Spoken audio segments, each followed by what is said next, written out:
So we will have a discussion from that particular point. And today I'll explain you about certain theories, and we will be having questions related to it. Tomorrow you are having an exam, as Devraj sir has told me. So 50 questions from polity and 50 questions from geography will come in that. Whatever the discussion we had, जो भी आपने पढ़ा है उसे revise कीजिएगा और उसके बाद उस पेपर को you attempt accordingly. Three theories we will discuss: continental drift, seafloor spreading and plate tectonics. Three theories one by one we will discuss. देखिए ओवरऑल मतलब क्या है इन तीन थ्योरीज का. ये ऑल द थ्री थ्योरीज बताती हैं कि आज जो आप वर्ल्ड मैप देखते हो, the world map that you see, that you have 7 continents and 5 oceans, तो ये जो अरेंजमेंट आप देख रहे हैं, क्या वर्ल्ड मैप हमेशा से ऐसा था, और was the arrangement different some point ago and now it has changed. तो ये अरेंजमेंट की बात हो रही है, arrangement of continents and oceans. तो all the three theories they talk about it, all the three theories. तो एक एक करके तीनों थ्योरीज बताने की कोशिश करती हैं कि वर्ल्ड मैप में जो अरेंजमेंट हुआ है ये क्यों हुआ है. तो these two theories partially correct है, बट ये वाली जो लास्ट वाली थ्योरी है, प्लेट टेक्टोनिक थ्योरी, इसे मोस्ट एक्सेप्टेड थ्योरी माना जाता है. ये मॉडर्न डे थ्योरी है and it is a most accepted theory which explains you how the arrangement of oceans and continents have taken place. So one by one we will discuss. अभी आपके prelims में आया ही था इसका question, prelims 2020 में, इसका CDT का continental drift theory के एविडेंस उन्होंने पूछ लिए थे कि क्या एविडेंस है कॉन्टिनेंटल ड्रिफ्ट थ्योरी के सपोर्ट में. तो static question comes from this particular topic. तो one by one we will see. We will start with CDT, that is continental drift theory. Continental drift theory दी थी Alfred Wegener ने. Alfred Wegener, ठीक है. I will write it in PPT, मैं PPT में mention कर दूंगा. Alfred Wegener was a German climatologist. So he gave this theory in 1912. So according to Alfred Wegener, there was a supercontinent. There was a supercontinent on Earth, और इस supercontinent का नाम था Pangaea. It is surrounded by a vast ocean, which is known as Penethylsa. So there was only one continent and there was only one ocean. ऐसा हुआ करता था आज से 200 million years ago. That Earth was like this. 200 million years ago, Earth was like this. There was a supercontinent, there was a super ocean. Then the drift occurred. Drift हुई, और ये जो सुपर कॉन्टिनेंट था, it got divided into two parts. जो northern वाला part था, its name was Laurasia, और जो साउथ में सेक्शन बना, its name was Gondwana. So there were two continents separated by a water body, और इस water body का नाम था टेथिस सी. ड्रिफ्ट कंटिन्यूड, और ये जो कॉन्टिनेंट सुपर ये जो पार्ट्स बने, इनका भी फर्दर ब्रेकडाउन हुआ. फॉर एग्जांपल गोंडवाना लैंड जो कि साउथ में था, further breakdown created these continents. India was also part of Gondwana land, ठीक है. यानी इंडिया पहले सदर्न हेमिस्फीयर में था, and then India started moving northwards, और इंडिया अभी नॉर्दर्न हेमिस्फीयर में. So Alfred Wegener explained that there was a super continent and a super ocean. Further drift occurred and supercontinent got divided into Laurasia and Gondwana. Further breakdown resulted into these sections, these continents or countries. Then Alfred Wegener said कि ये जो drift हुई है, उसकी theory का नाम ही क्या था? Continental drift. ये कॉन्टिनेंट ड्रिफ्ट कर रहे हैं, एक दूसरे से दूर जा रहे हैं. They are moving away from each other. Okay, just give me a minute. Just give me a minute. Not a phone call. Okay, चलो, I'll continue. I'll later take it. Okay, so the continent are moving towards equator. दो तरह का movement ये show कर रहे हैं, है ना. ये ध्यान देने वाली बात है कि कॉन्टिनेंट दो तरह का मूवमेंट शो कर रहे हैं. First, they are moving towards equator. That these continents are moving towards equator. तो अल्फ्रेड वेगनर सेज कि ये कॉन्टिनेंट इक्वेटर की तरफ मूव क्यों कर रहे हैं, why they are moving towards equator. तो उसने एक फोर्स बताई कि अर्थ पे एक फोर्स है जिसे हम कह सकते हैं pole fleeing force. Pole fleeing force यानी पोल से दूर जाना, something moving away from the pole. तो there is a force which is pushing these continents away from the pole. There is a force which is pushing these continents away from the pole. पोल से दूर भेज रही है इनको, इसलिए तो equator की तरफ मूव कर रहे हैं. But why, which force is this? तो देखो, ये फोर्स है आपकी अर्थ के रोटेशन के कारण होती है. अर्थ जब रोटेट करती है तो there is a force which acts on it, और इसे हम कहते हैं सेंट्रीफ्यूगल फोर्स।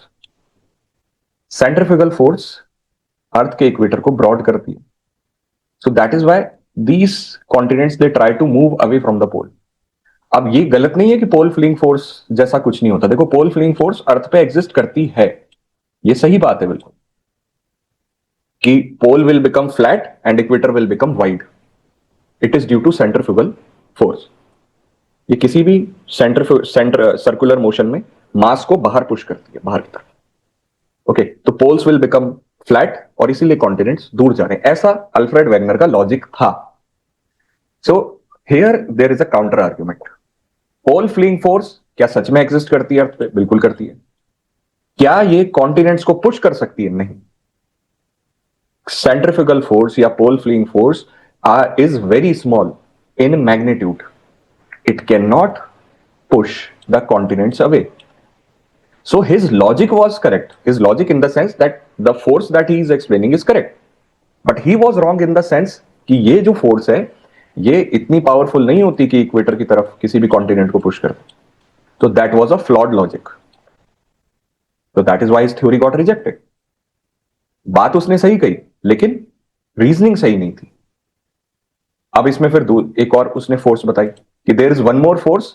देखो, एक कॉन्टिनेंट इक्वेटर की तरफ जा रहे हैं और वेस्ट की तरफ भी मूव कर रहे हैं। जैसे साउथ अमेरिका का मूवमेंट आप वेस्ट की तरफ देख रहे हो प्रीडोमिनेंटली। तो why these continents are moving towards west? They are moving towards west due to tidal force. Earth पे टाइड्स जनरेट होती हैं, earth west to east move करती है, तो tides they come from east to west, और इसीलिए continents east to west push होते हैं। अर्थ पे टाइड्स आती हैं, बिल्कुल सही। Tidal currents they occur on earth. लेकिन क्या टाइड्स किसी भी कोस्टल एरिया को पुश कर सकती है या किसी भी लैंडफॉर्म को मूव कर सकती है? No. So the two forces that he gave in support of his theory, pole fleeing force and tidal force, yes, they exist on earth. They are natural force of earth. But can they move the continent or can they drift the continent? Not at all. They have to be million times stronger to drift the continent. So that is where his theory fails, or his theory got rejected. That why the drift occurred, he was not able to explain it in a correct way. लेकिन उसकी theory में से एक चीज को correct माना गया। Alfred Wegener की जो थ्योरी थी, that one thing was taken as a correct fact कि अर्थ पे एक सुपर कॉन्टिनेंट था और अर्थ पे एक सुपर ओशियन थी। ये बिल्कुल सही बात है। ये ड्रिफ्ट हुआ, इसमें drift occurred, the continents moved apart from each other, but why it occurred, ये थ्योरी नहीं बता पाती। ये बात बिल्कुल सही है। तो इस थ्योरी में से इस बात को लिया गया और बाकी की थ्योरीज फिर इसी को डेवलप करते। that there was a supercontinent, there was a super ocean, drift occurred, but why drift occurred?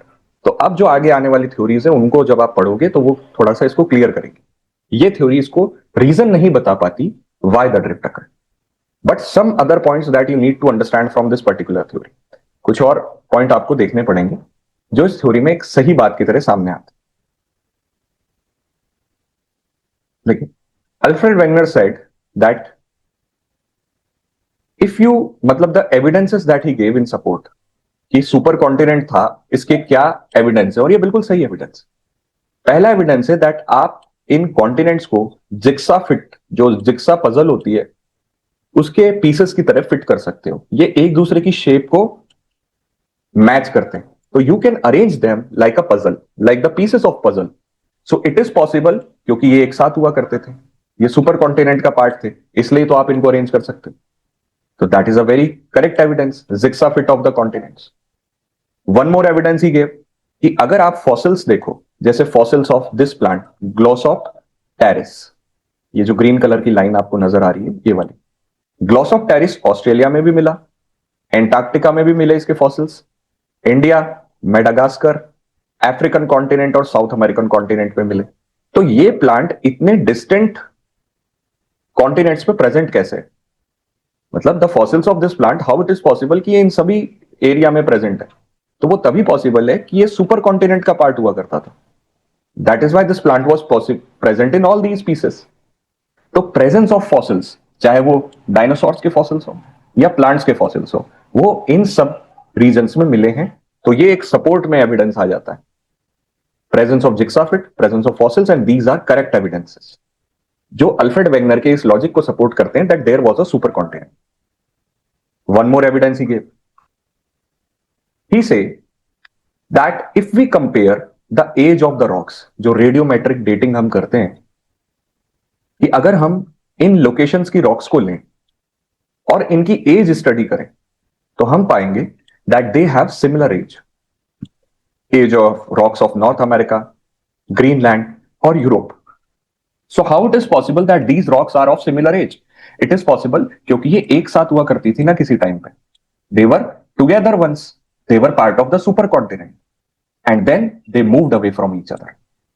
So if we study the age of rocks, it will support the evidence, or it will be a evidence in support of that theory. This is also correct logic. One more evidence that he gave, glacial deposits. देखिए आज possible हुआ तो हम glaciers के बारे में पढ़ेंगे क्योंकि आज आपकी 2 आवर की क्लास है. कल की और आज की मिलाकर इट्स अ 2 आवर क्लास. हम वहां तक पहुंच पाए तो मैं आपको ग्लेशियर्स के बारे में पढ़ाऊंगा. एक चीज अभी आपको क्लियर कर देता हूं. आपने अभी तक पढ़ा है दैट विंड और water when they move they cause erosion. Wind and water when they move they cause erosion, but glacier इनसे भी ज्यादा पावरफुल होता है इरोजन करने में. Because glaciers are very massive, they are very big. उन्हें nature का बुलडोजर कहा जाता है. They are also known as bulldozer of the nature. वो इरोजन करते हैं तो बहुत बड़े लेवल पे करो. तो ग्लेशियर इरोजन भी करता है और डिपोजिशन भी करता है, and far bigger than wind और वाटर, फार बिगर. तो जब ग्लेशियर डिपॉजिट करता है, जैसे मान लीजिए एक ग्लेशियर है, ये सेडिमेंट्स कैरी कर रहा है. ये डिपॉजिट कब करेगा इसको? जब ये मेल्ट होना शुरू हो जाएगा. समर सीजन आया, ग्लेशियर मेल्ट होना शुरू हो गया, तो ये सेडिमेंट्स को वहीं छोड़ देगा, डिपॉजिशन हो गई. तो जब ग्लेशियर डिपॉजिट करता है सेडिमेंट्स को, तो इन सेडिमेंट्स को आप एक ज्योग्राफिकल टर्म यूज करते हैं आप इसके लिए. आप ऐसे सेडिमेंट्स को कहेंगे tillites. Okay, the glacial deposits or the sediment deposition done by the glacier, you will call it tillite. Okay, so let's understand ये tillite एक evidence कैसे हो सकता है.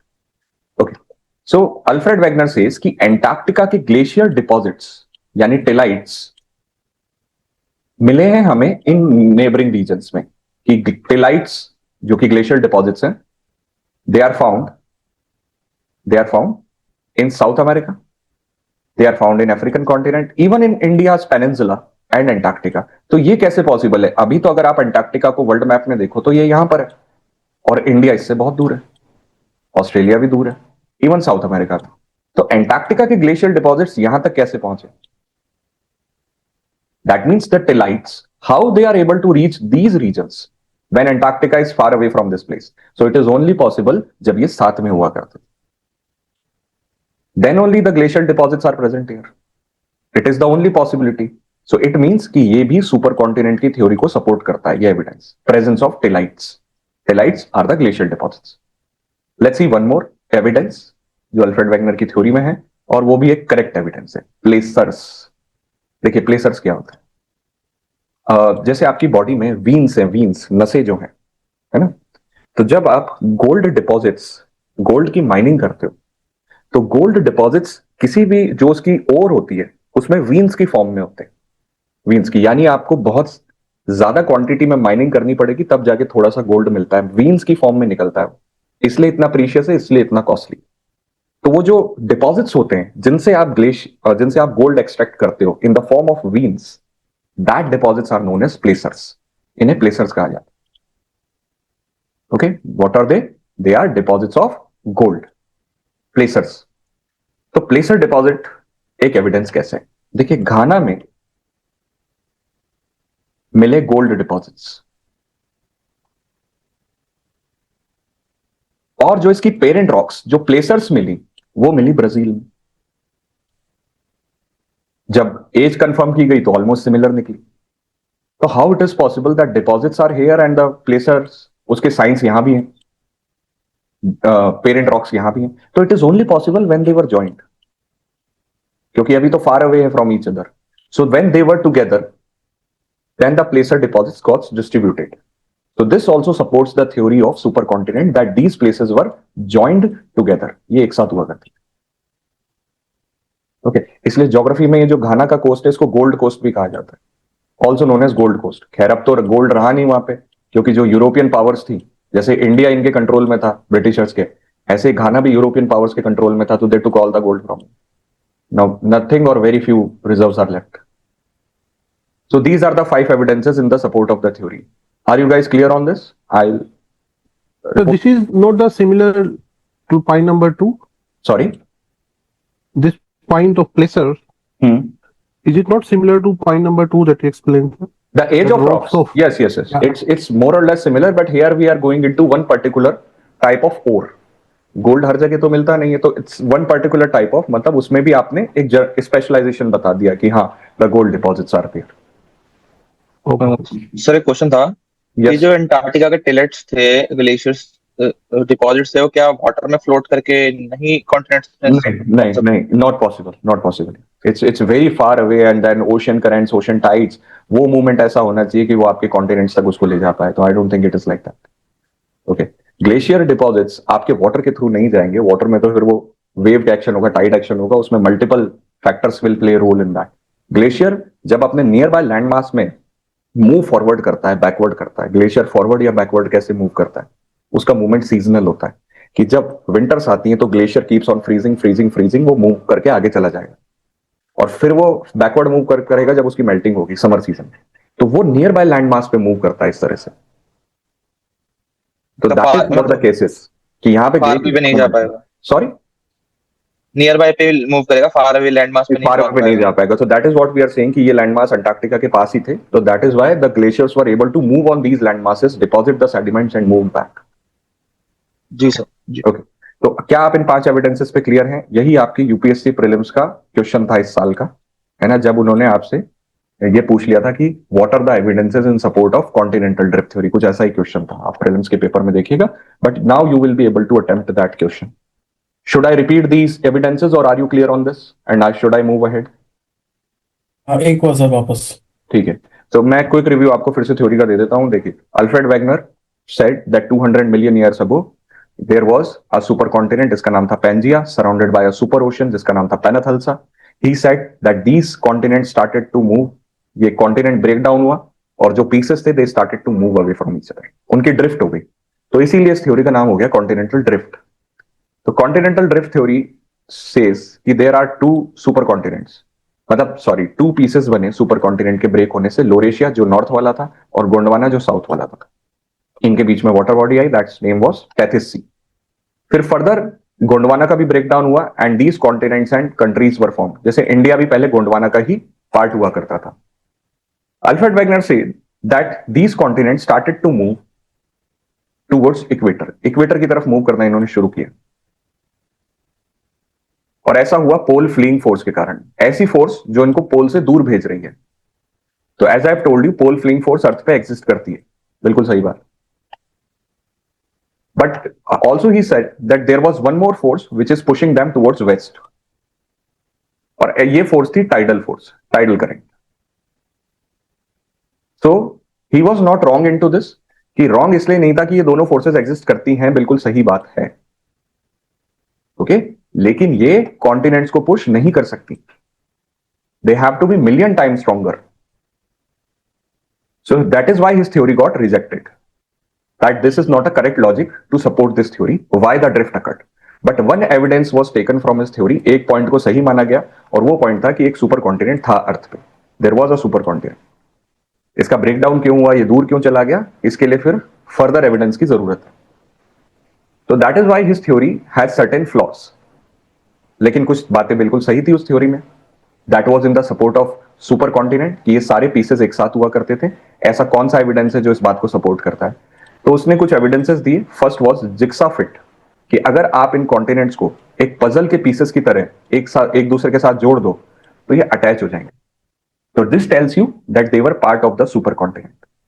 सिमिलरली फॉसिल्स, जो कि एनिमल और प्लांट रिमेन्स है, जैसे ग्लॉसोप्टेरिस, ये जो प्लांट है, इसके remains Australia, Antarctica, even south America में भी मिले। ये आपको क्या बताता है?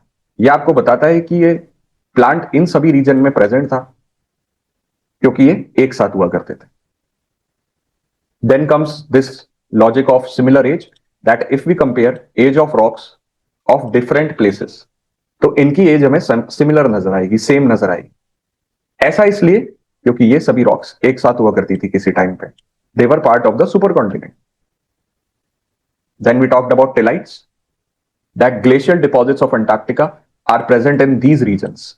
लेकिन अभी तो एक दूसरे से दूर है, लेकिन कभी एक साथ भी हुआ करते थे. They were together once. Hence the glacial deposits were present in these continents. Also placer deposits, जो कि गोल्ड डिपॉजिट्स हैं और पेरेंट रॉक्स हैं, उन्हें प्लेसर कहा जाता है. तो gold deposits were found in Ghana and placers, और parent rocks were found in Brazil. तो इट इज पॉसिबल ओनली जब ये एक दूसरे के साथ रहा करते थे, मतलब एक दूसरे के साथ जॉइंट थे. तो these were the evidences which support the theory of continental drift. But overall देखा जाए तो ये थ्योरी रिजेक्ट हो गई थी, क्योंकि इसमें जो फोर्सेस को एक्सप्लेन किया गया था वो फोर्सेस सही नहीं है ड्रिफ्ट को अकर होने के लिए, लेकिन बाकी सारी बातें इसमें जो की गई हैं वो एक तरह से सही. देन कम्स अनदर थ्योरी कि फिर ड्रिफ्ट हुई क्यों, why the drift occurred. If this was not the reason why the drift occurred, तो इसके लिए फिर अब आप आगे की थ्योरीज पढ़ोगे, बाकी की थ्योरीज पढ़ते. तो बाकी की थ्योरीज पढ़ने के लिए सबसे पहले हम बात करेंगे, पहले क्वेश्चन देख लेते हैं. चलिए अटेम्प्ट कर लीजिए. आई don't think you will have difficulty in this now.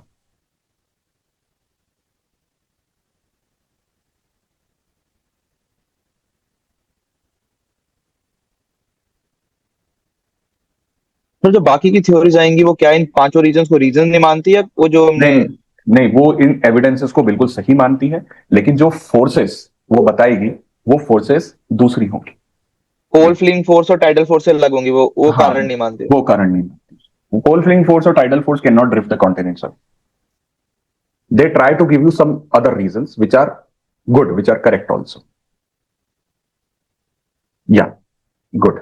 D is the correct answer. सारे ही एविडेंसेस हैं जो कॉन्टिनेंटल ड्रिफ्ट थ्योरी को सपोर्ट करते हैं, जैसे रॉक्स का मिलना जो अफ्रीका के कोस्ट और ब्राजील के कोस्ट में मैच करती है, आइडेंटिकल फॉसिल्स का मिलना, या लीमर्स जो कि एक एनिमल है उनका इन डिस्टेंट प्लेसेस पे मिलना. तो correct answer is D. First D, 1, 2 and 3. अब मैं आपको एक दूसरी थ्योरी के बारे में बता रहा हूं.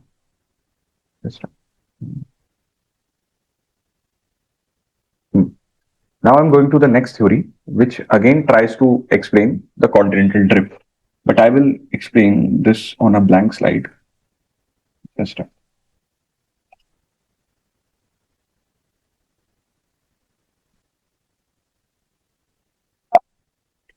a minute.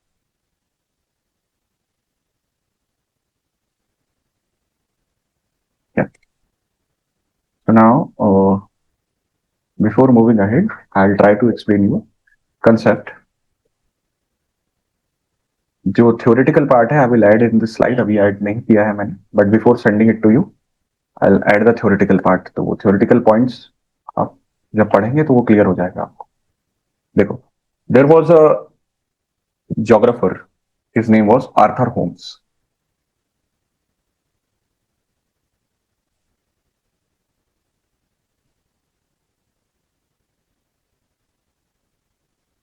Arthur Holmes. In 1928, he gave a theory. He studied some phenomena and he gave a theory of convection currents. Convection currents. Now, what is this theory of convection current that he gave? He said कि अर्थ के interior में एक volatile motion है, constant volatile motion जो non stop चलता है. He said that if we look into Earth's interior,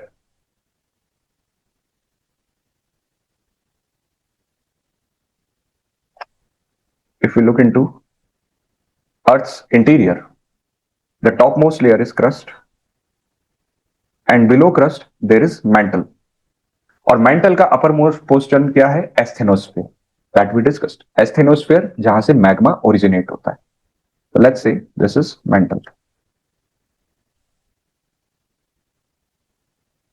Magma originates from asthenosphere, which is part of the mantle. He said कि यहां पे जो मैग्मा फॉर्म होता है it rises upwards, it rises upwards. Okay, it reaches the surface and erupts. जहां भी इसको week portion मिल गया ये इरप्ट कर जाएगा, it erupts. And some portion of it जो इरप्ट हुआ है ये न्यू रॉक्स बनाएगा यहां पे, it will form a new rock. क्योंकि मैग्मा या लावा जब सॉलिडिफाई होता है तो कौन सी रॉक्स बनती हैं? Igneous rocks. तो new rocks would be form there. Then he further added कि रिमेनिंग पोर्शन जो इरप्ट नहीं हुआ है वो साइडवर्ड्स मूव करेगा, मतलब नीचे जाएगा वापस, मूव साइडवेज। जैसे जैसे साइडवेज जाएगा कूल डाउन होने लगेगा। जैसे जैसे कूल डाउन होगा फिर से सिंक कर जाएगा, क्योंकि कोल्ड मटेरियल डेंस होता है, सिंक कर जाता है। तो it cools down and sinks. जैसे ही नीचे आएगा फिर से टेम्परेचर बढ़ेगा, फिर से वार्म होके राइज करने लग जाएगा। यानी ये साइकिल नॉन स्टॉप चलती रहेगी। Magma rises, cools down, sinks, again become warm and rises. तो this is a non stop cycle which goes in the interior of the earth. ये एक नॉन स्टॉप प्रोसेस जो अर्थ के इंटीरियर में चलती रहती है। इसे कहते हैं convection cycle, convection cycle of the magma, convection cycle of the magma, या फिर कन्वेक्शन करेंट्स ऑफ मैग्मा, कोई भी यूज आप कर सकते हो। तो ये एक नॉन स्टॉप प्रोसेस है। देन द क्वेश्चन कम कि अगर ये इतनी वॉयलेंट प्रोसेस अर्थ के इंटीरियर में चल रही है तो हमें पता क्यों नहीं चलता? हम तो यहां पर हैं सरफेस पे, और अगर हमारे ग्राउंड के नीचे एक ऐसी प्रोसेस हो रही है जो 24/7 नॉन स्टॉप एक वॉयलेंट प्रोसेस है, जिसमें मैग्मा लार्ज क्वांटिटी में ऊपर आ रहा है, कूल डाउन हो रहा है, फिर से नीचे जा रहा है, तो why we don't feel it? देखिए, वी डोंट फील इट क्योंकि हम क्रस्ट पे है जिसकी थिकनेस 70 किलोमीटर तक जा सकती है। चलो आप 70 भी नहीं मानो तो 30 तक तो जा ही सकती है। तो 30 किलोमीटर का वो जो गैप है आपको इस प्रोसेस से प्रोटेक्ट कर रहा है, नहीं तो ये एक वॉयलेंट प्रोसेस है जो कॉन्स्टेंटली बिना रुके चल रही है। बट क्योंकि आप में और इस प्रोसेस के बीच में एक थिक लेयर है सॉलिड रॉक्स की, इसलिए आपको पता नहीं चल रहा कि ये क्या हो रहा है नीचे। बट ये एक बिल्कुल सही फिनोमेना है that this process constantly takes place in our earth's interior. तो Arthur Holmes gave this theory, और उस थ्योरी का नाम उसने रखा कन्वेक्शन करंट। कन्वेक्शन क्या प्रोसेस होती है? कन्वेक्शन प्रोसेस का यूज आप डेली बेसिस पे करते हो। व्हेन यू बॉइल वाटर और when you prepare tea, tea prepare करने के लिए you fill the water in the utensil, उसको आपने रख दिया गैस पे, गैस ऑन करी, आपके यूटेंसिल का बर्तन के नीचे वाला जो पानी है, सबसे नीचे जो पानी है जो गैस की कांटेक्ट में, वो गर्म होना शुरू हो जाएगा। वो गर्म होगा, उसकी डेंसिटी कम होगी, वो ऊपर मूव करेगा। तो आपके बर्तन में जो ऊपर पानी, ऊपर की तरफ पानी है, वो नीचे आ जाएगा क्योंकि वो डेंस है, तो इट विल मूव डाउनवर्ड्स। फिर वो नीचे आएगा, फिर वो गर्म हो जाएगा। इस तरह से आप वाटर बॉईल करते हो, यू बॉइल द वाटर। तो उस बॉइलिंग वाटर में आप कौन सी प्रोसेस का यूज कर रहे हो? You are using convection. तो apply the same logic here that this convection is taking place in the interior of the earth. It's a non stop process. Arthur Holmes gave this theory in 1928। लेकिन 1928 में जब उसने ये theory दी, इसके बाद ज्यादा काम नहीं हुआ इसमें, और एक तरह से इसको बंद कर दिया। Further discussion, further research did not took place. But after world war second इस थ्योरी को फिर से पिक किया गया, कन्वेक्शन करंट थ्योरी को, and then further 2 theories were developed on the basis of this. तो अब जो आने वाली 2 थ्योरीज आप पढ़ोगे उसका बेस यही है। ठीक है, तो जब आप उन 2 थ्योरीज को रिवाइज करें, सी फ्लोर स्प्रेडिंग, प्लेट टेक्टोनिक्स, जब भी आप इन दोनों थ्योरीज को रिवाइज करें, इस चीज को याद रखिएगा कि ये दोनों थ्योरीज किस पे बेस्ड है। ये बेस्ड है convection current theory of Arthur Holmes, which says that magma which is formed in interior is warm, hot, less dense, it rises upwards. As it rises upwards, it erupts. Some portion of it cools down and sinks back. And again, as it goes back, it becomes warm and rises upwards. So this is a continuous cycle of convection which goes in interior of the earth. एक question था Yes. Sir, ये जो magma है, ये earth के अंदर ही upward किस force से आ रहा है? किसी भी चीज को अपवर्ड मूव करने के लिए तो कोई फोर्स चाहिए। नहीं, अपवर्ड वो इसलिए आ रहा है क्योंकि वो सराउंडिंग मीडियम से लेस डेंस है। जैसे हॉट एयर बलून वो ऊपर क्यों जाता है? हॉट एयर बलून ऊपर इसलिए जाता है क्योंकि the air that you have filled in this balloon वो सराउंडिंग मीडियम से लेस डेंस है, बिल्कुल। सराउंडिंग एयर से लेस डेंस है, इसलिए वो ऊपर जाएगा। तो मैग्मा वार्म है, उसका टेम्परेचर ज्यादा है, लेस डेंस है, वो लेस डेंस है, तो बायोन्जी से इट विल मूव अपवर्ड। जितना इरप्ट किया उससे इग्नियस रॉक बन के बाकी जो अंदर है वो कूल होकर वापस कूल मैग्मा होके बन जाएगा। वापस वापस नहीं, मैग्मा तो वो है ही, वो वापस जी। सिंक डाउन कर गया, डेंस हो गया, कोल्ड हो गया तो मोर डेंस हो गया, डेंसिटी बढ़ी तो फिर से नीचे चला गया। Okay sir. ओके, तो this particular theory was taken to develop further two theories. तो इसके बाद जो थ्योरी आई वो आई सी फ्लोर स्प्रेडिंग की थ्योरी। सी फ्लोर स्प्रेडिंग की theory is related to ocean basin, यानी ओशियन का जो बॉटम होता है, ओशियन जो फ्लोर होता है, उससे रिलेटेड है ये theory. Sea floor spreading theory, that is SFS, was given by Harry Hess.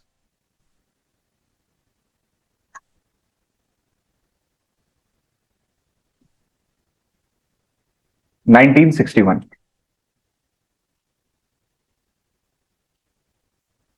This theory was given by Harry Hess in 1961.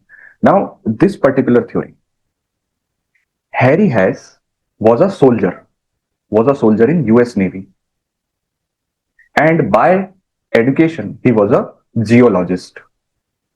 So he was a soldier in US Navy, and by education he was a geologist.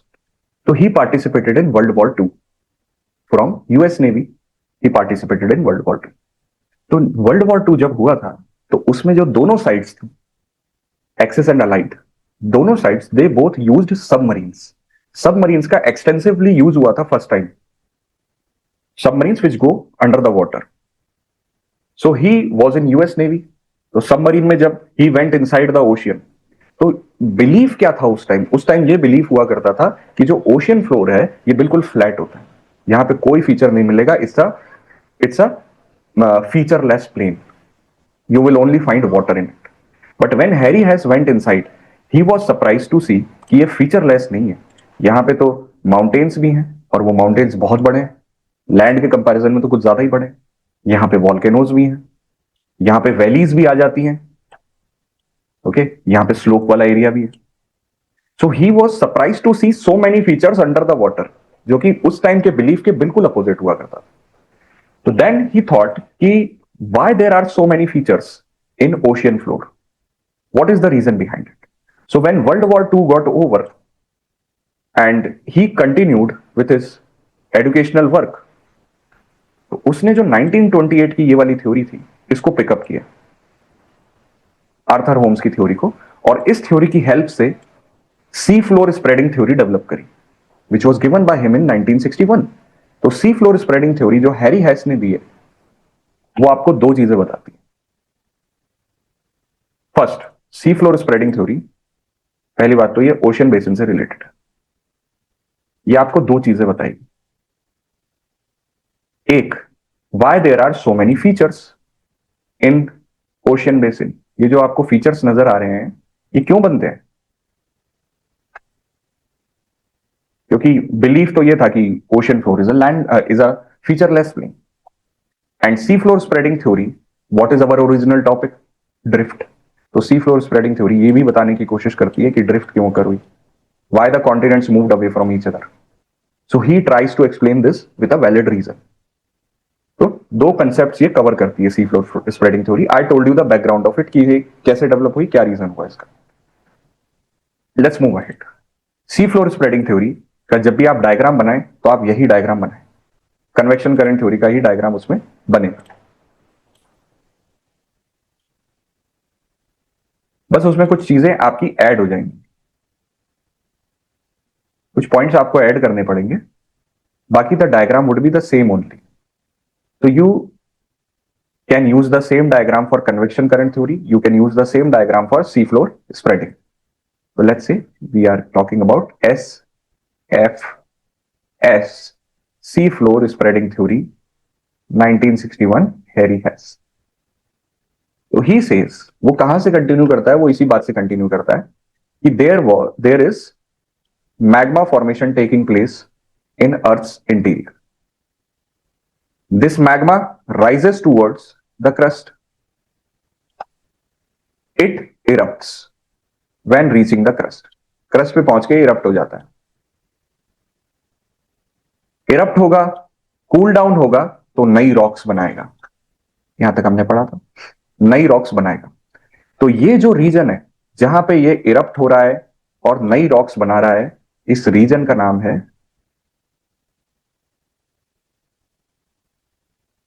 Ridge. What we will call this region? Ridge. तो ridges are present in the ocean floor. Ridges actual में होती क्या है? Ridges होती हैं long mountain ranges. ये बहुत बड़ी माउंटेन रेंजेस हैं जो आपको ओशियन के नीचे मिलती हैं। Continuous long distance mountain ranges. Length wise देखा जाए तो अर्थ के किसी भी माउंटेन रेंज से सबसे ज्यादा बड़ी है लेंथ वाइज।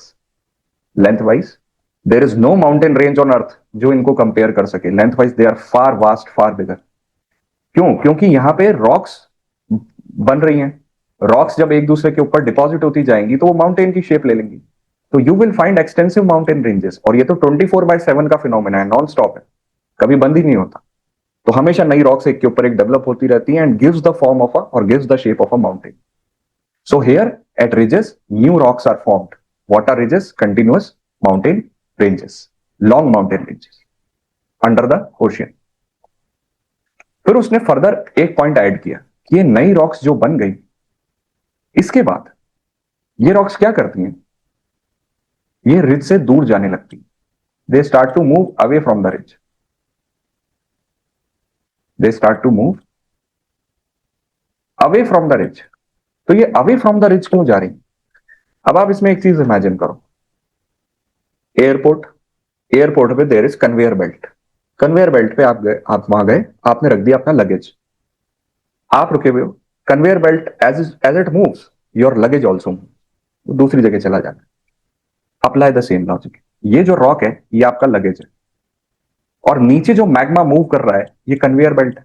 अब ये मैग्मा जैसे जैसे मूव करेगा यहां से, जैसे जैसे इट मूव्स, तो ये अपने साथ साथ इस रॉक को भी इसी डायरेक्शन में ले जाएगा। तो जैसे मैग्मा मूव करेगा it will take the rock away from the ridge, क्योंकि मैग्मा का movement is away from the ridge.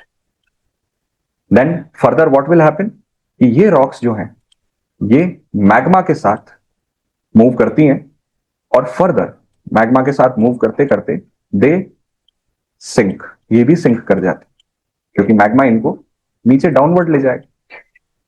तो जहां पे ये सिंक करेंगी रॉक्स, इस रीजन को कहा जाता है ट्रेंच। ये एक डीप वैली है, वैली है ना, स्पेस के जैसा है, खाली जगह। इसमें द रॉक्स दे मूव। और अब आप इमेजिन करो कि अगर ये रॉक्स नीचे जा रही हैं तो एक पॉइंट पर जाकर इतना ज्यादा प्रेशर और टेम्परेचर हो जाएगा कि टूट जाएंगे, ब्रेक कर जाएंगे। ब्रेक कर गई तो फिर से मैग्मा बना देगी। These rocks will melt and again it will form the magma. So two regions, he said कि ओशन के अंदर एक होती है रिज जिसमें बनती हैं न्यू रॉक्स और एक होता है ट्रेंच जिसमें रॉक्स हो जाती हैं destroy. Rocks are destroyed on trenches. तो ये दो लैंड फॉर्म्स तो आपको ओशियन के अंदर मिलेंगे ही मिलेंगे। एक मिलेगी रिज जो होती है माउंटेन रेंज और एक मिलेगी deep valley where the old rocks are destroyed. And that is why it is happened, it happens due to convection current. So the theory he took from Arthur Holmes but further he added some points. तो इसी point में इसने समझाने की कोशिश की कि ocean के नीचे डिफरेंट लैंडफॉर्म्स कैसे बन रहे हैं। बताइए, कुछ डाउट आपका? सर पिछली थ्योरी में तो वो अर्थ सरफेस की बात कर रहा था, क्रस्ट पे की। तो क्रस्ट तो कॉन्टिनेंट ओशियनिक भी तो होता है।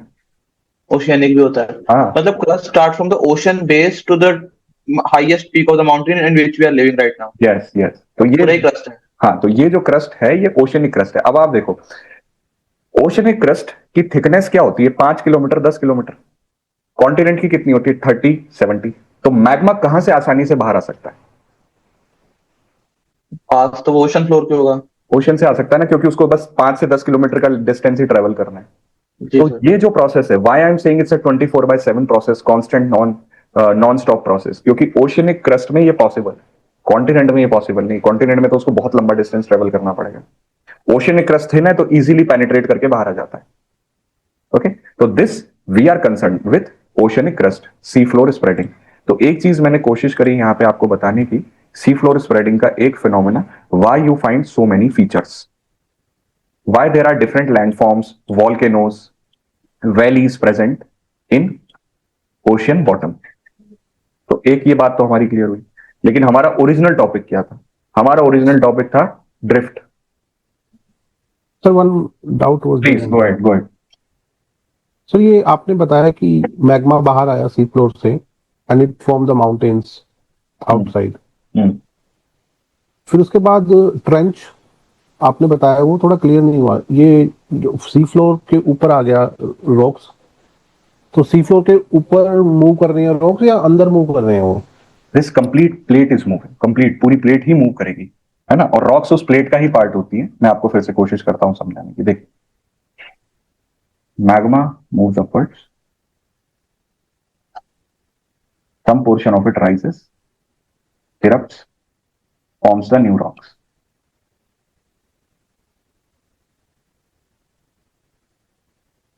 ठीक है, दिस इज रिज।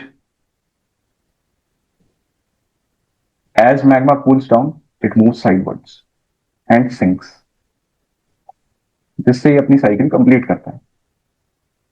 अब जैसे जैसे मैग्मा सिंक करेगा, ये अपने साथ साथ रॉक्स को भी नीचे ले जाएगा। तो आप ये पूछ रहे हैं कि रॉक प्लेट के ऊपर है या प्लेट के नीचे? देखिए, दोनों ही है, क्योंकि ये पूरा का पूरा पोर्शन मूव करेगा। ये जो ग्रीन लाइन में आपको बता रहा हूं ना, ये पूरी की पूरी मूव करेगी। ये पूरा का पूरा क्रस्ट मूव करेगा नीचे की तरफ। This is not a movement in singularity जिसमें कुछ रॉक्स ही मूव करती हैं। पूरा का पूरा पोर्शन, एक क्रस्ट की जो लेयर है वो नीचे मूव करेगी, और जैसे जैसे वो नीचे मूव करेगी ब्रेक होती जाएगी, क्योंकि प्रेशर इतना ज्यादा बढ़ जाएगा, टेम्परेचर इतना ज्यादा बढ़ जाएगा। तो जिस रीजन में वो ब्रेक होती है, इस रीजन को हम कहते हैं ट्रेंच। ये एक डीप वैली की तरह होता है। So these are the continental plates. That's the green line is actually plate, right? Continental this plate. Is oceanic plate. हमेशा ओशनिक Sorry, प्लेट ही सबडक्ट I करती है। meant yes, oceanic plate. Yes. बिल्कुल। तो जैसे ट्रेंच रिजेस मैंने आपको बताया, ridges are long mountain ranges. ये लॉन्ग माउंटेन रेंजेस हैं, यहाँ पे नई रॉक्स बनती हैं। ट्रेंचेस क्या है? डीप वैली है जिसमें रॉक्स डिस्ट्रॉय हो जाती हैं, जैसे मैरियाना ट्रेंच वर्ल्ड का डीपेस्ट पॉइंट है, deepest point which is in Pacific ocean. Trenches सबसे ज्यादा आपको पैसिफिक ओशियन में ही मिलेंगे, वहां पे प्लेट मूवमेंट ही कुछ इस तरह से। तो this was the theory given by Harry Hess. तो इसका एक portion I try to explain why there are features present in ocean floor. अब तो अगर कंप्लीट प्लेट के साथ ही मूव कर रहा था, कभी रिज बना ही नहीं पाएगा वो। नहीं, देखिए इसमें आपकी जो एक पर्टिकुलर प्लेट है वो मूव करती है, and one segment of that plate वो स्टेज बिहाइंड। वो मैं आपको अभी एक और थ्योरी से समझाने की कोशिश करता हूं। जी सर। ठीक है, so there are so many features present in ocean floor. Just give me a minute यार, my phone is ringing, I think something, just give me a minute, I will be back. Okay okay.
Yeah, sorry for the interruption. So, next thing I will try to explain why the drift occurred and how seafloor spreading explains this. तो पहले मैं आपको एक image दिखाता हूं. देखिए, ये image are of world's oceans. So the white line that you see here, जो व्हाइट लाइन आपको नजर आ रही है, ये रिज है. These are ridges. जैसे अटलांटिक ओशियन की रिज को देखो आप, ये अटलांटिक ओशियन है, this is Pacific Ocean, this is Indian Ocean. तो ridges are present in almost all the major oceans. तो ये रिजेस क्या है, यहां पे सी फ्लोर मैग्मा राइज करता है और सी फ्लोर ऐसा डाइवर्ज होता है. Sea floor moves away, sea floor drifts, it moves away. So here, the region that you are seeing in this particular image, seafloor is moving away from each other.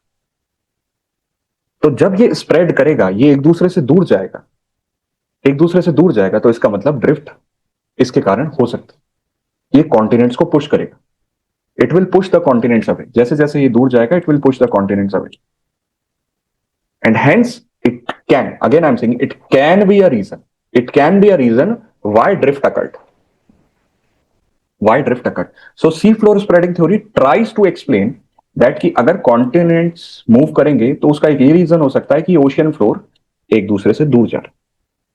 It is moving away from each other. That is why these continents are also in constant motion with each other, and they are either coming towards each other या एक दूसरे के दूर जा रहे हैं. इसलिए world map जो आप देख रहे हो, ये हमेशा से ऐसा नहीं था और आगे भी ऐसा नहीं रहेगा. मिलियंस ऑफ ईयर्स के बाद हो सकता है कि जो आज आप वर्ल्ड मैप पे ओरिएंटेशन देख रहे हो, ये बदल जाए, क्योंकि ये तो कॉन्स्टेंटली मूव कर रहा है एक दूसरे के रिस्पेक्ट में. सी फ्लोर स्प्रेड हो रहा है.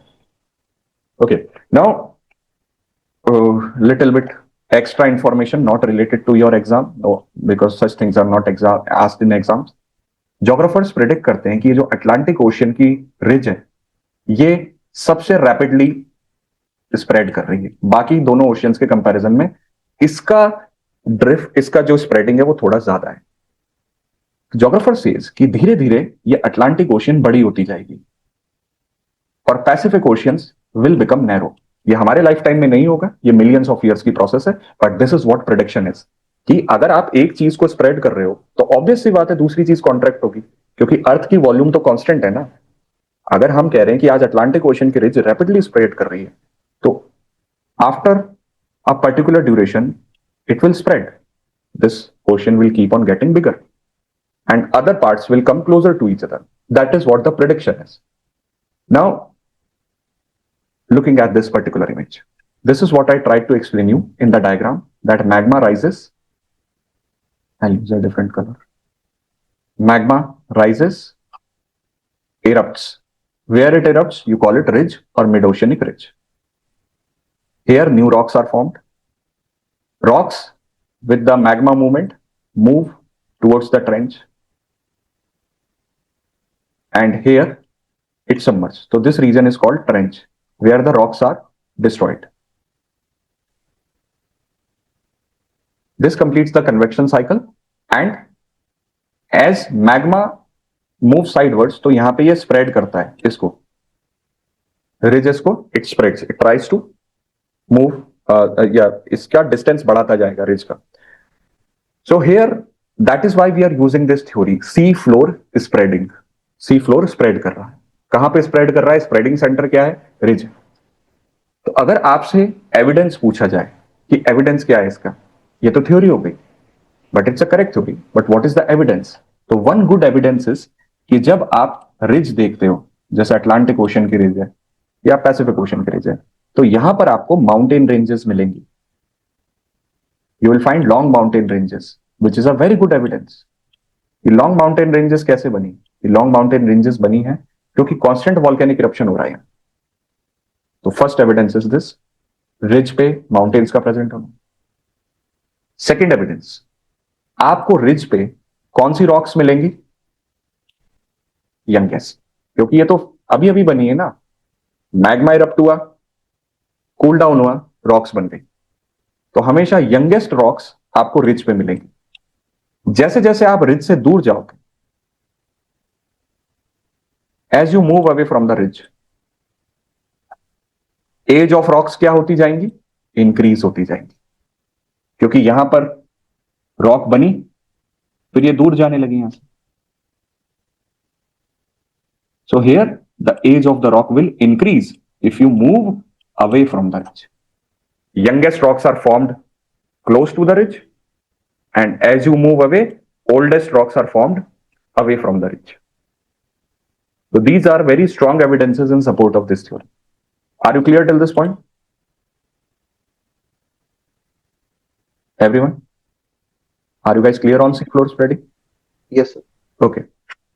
तो दिस इज थ्योरी. अब फिर प्रॉब्लम क्या है? प्रॉब्लम क्या है कि ये थ्योरी कंप्लीटली एक्सेप्टेड नहीं है, ये थ्योरी पार्शियली एक्सेप्टेड है.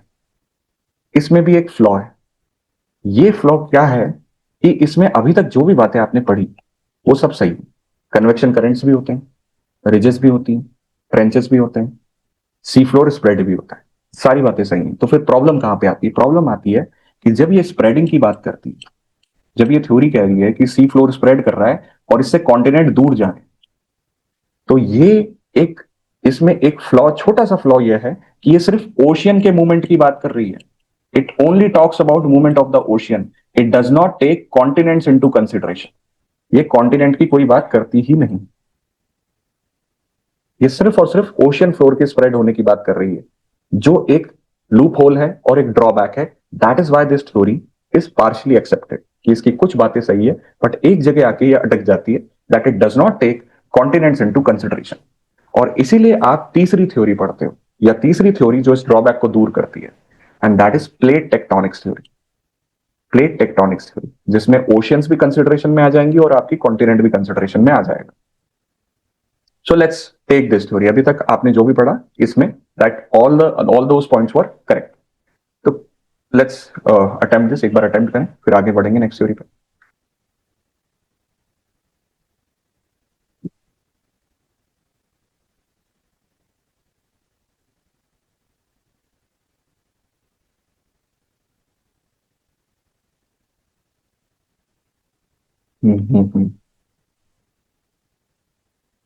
Okay guys, rocks closer to ridges are youngest. बिल्कुल सही बात है. मिड ओशियनिक रिजेस, वहां पे डीप फोकस अर्थक्वेक आते हैं, नहीं, वहां पे शैलो फोकस अर्थक्वेक आते हैं. शैलो फोकस, जिनका फोकस ज्यादा नीचे नहीं है, इमीडिएट विसिनिटी में, क्योंकि प्लेट कॉन्स्टेंटली मूव कर रही है ना आपकी. एक ऐसा मूवमेंट हो रहा है जो कि नॉन स्टॉप है, प्लेट्स मूव कर रही हैं, तो बहुत डीप फोकस नहीं होगा उसका शैलो फोकस होगा. And these shallow focus earthquakes are far more dangerous in causing destruction, क्योंकि इमीडिएट विसिनिटी में मूवमेंट हो रहा है प्लेट्स का. दिस वुड बी, बताइए, समझ नहीं आया second point. Second point, deep focus इसलिए नहीं होगा क्योंकि रिजेस पे the movement is very immediate. यहां पे प्लेट्स जो डाइवर्ज कर रही हैं, ये इमीडिएट विसिनिटी में डाइवर्ज कर रही हैं. तो जहां पे प्लेट मूवमेंट होता है, मोर और लेस फोकस वहीं पे होगा अर्थक्वेक का. So here the plates are diverging on the surface itself. तो जो प्लेट मूवमेंट से ही एनर्जी रिलीज होती है, and that is taking place near to the surface only. Hence we say shallow focus earthquake है, deep focus नहीं है. उसका focus कहीं या अर्थ के इंटीरियर में बहुत डीप जाकर नहीं, वहां पे मूवमेंट नहीं हो रहा है. मूवमेंट तो आपका सरफेस पे ही हो रहा है, सी फ्लोर रिज पे ही स्प्रेड कर रहा है. Are you clear on this? Okay. Okay, so this would be wrong. Try this one also.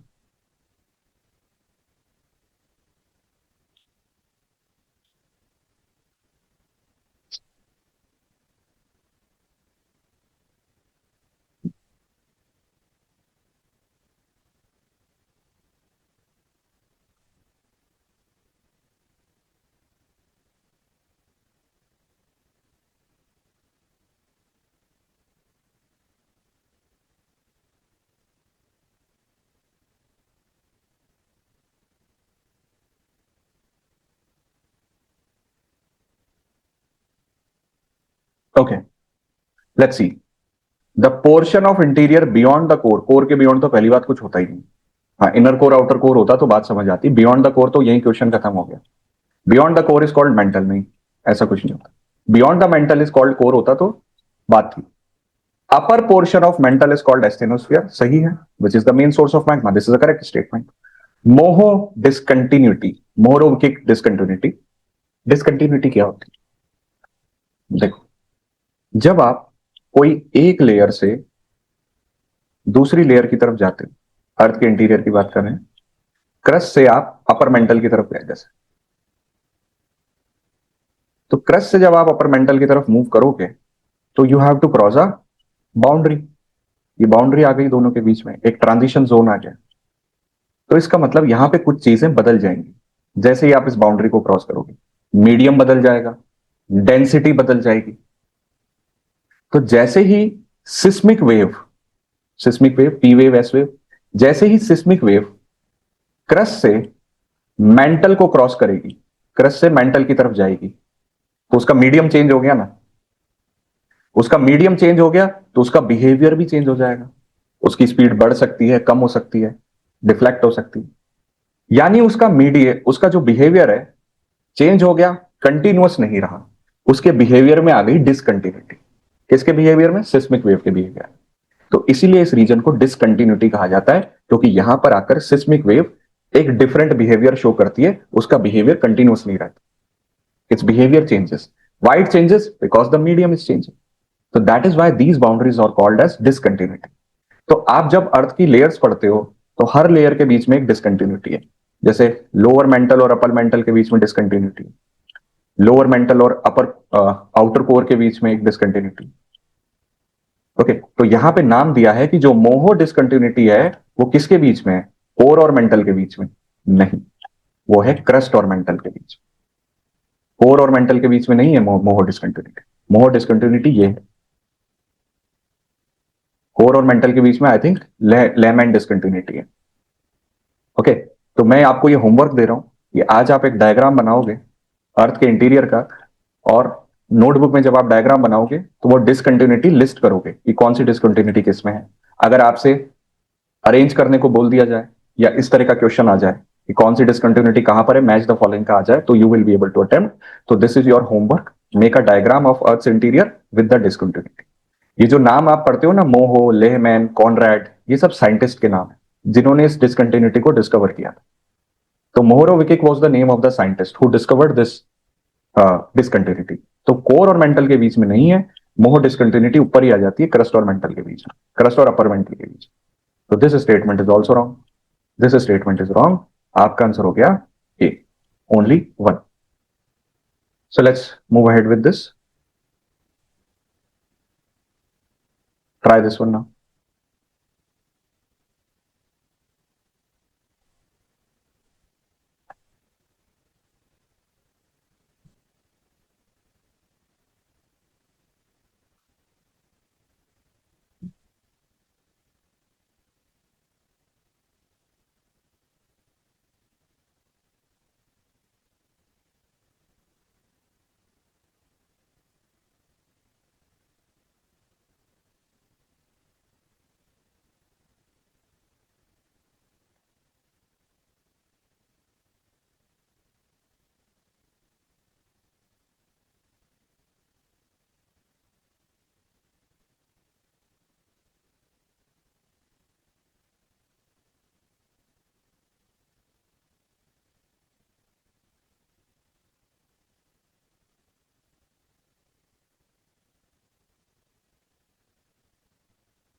Okay, I'll help you in this. Not correct. Incorrect statement ढूंढना था।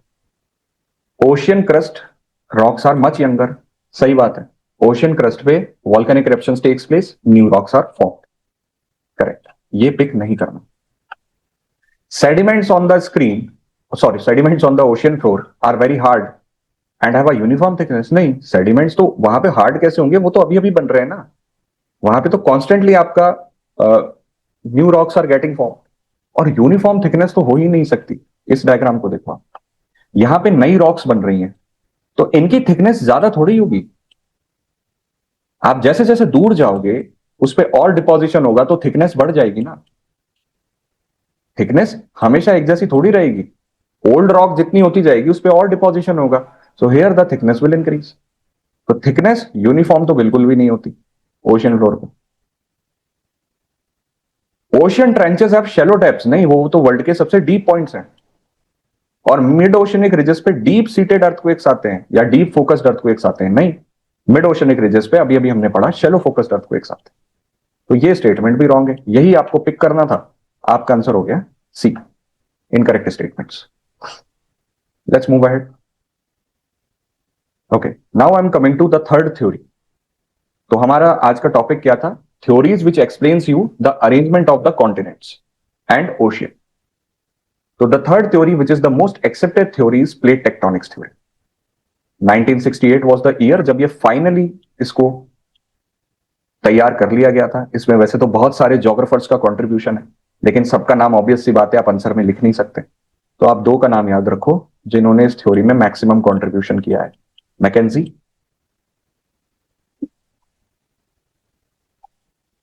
And Parker. ठीक है, final आप answer में जब मेंस में कोई answer लिख रहे हो, थ्योरी में तो आपसे कोई नहीं, प्रीलिम्स में तो कोई नहीं पूछेगा, मेंस में व्हेन यू आर राइटिंग तो you can remember these two names rather than remembering all of the names. तो you can say 1968 McKenzie and Parker proposed the theory of plate tectonics. So plate tectonics की theory क्या कहती है? Plate tectonics की theory कहती है कि जो अर्थ का क्रस्ट है ये स्मूथ नहीं है। अर्थ का crust is divided into many crystal plates.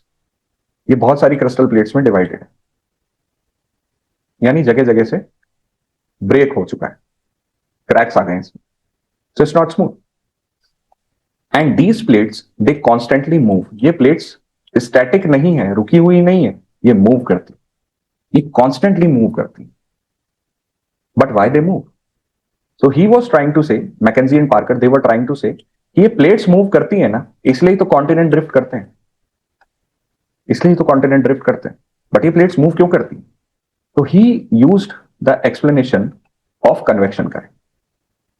McKenzie and Parker says कि जो टॉप मोस्ट लेयर है ये लिथोस्फीयर है 100 किलोमीटर तक। लिथोस्फीयर के फर्दर डाउनवर्ड्स आ जाता है स्टेनोस्फीयर which is from 100 to 440 kilometers.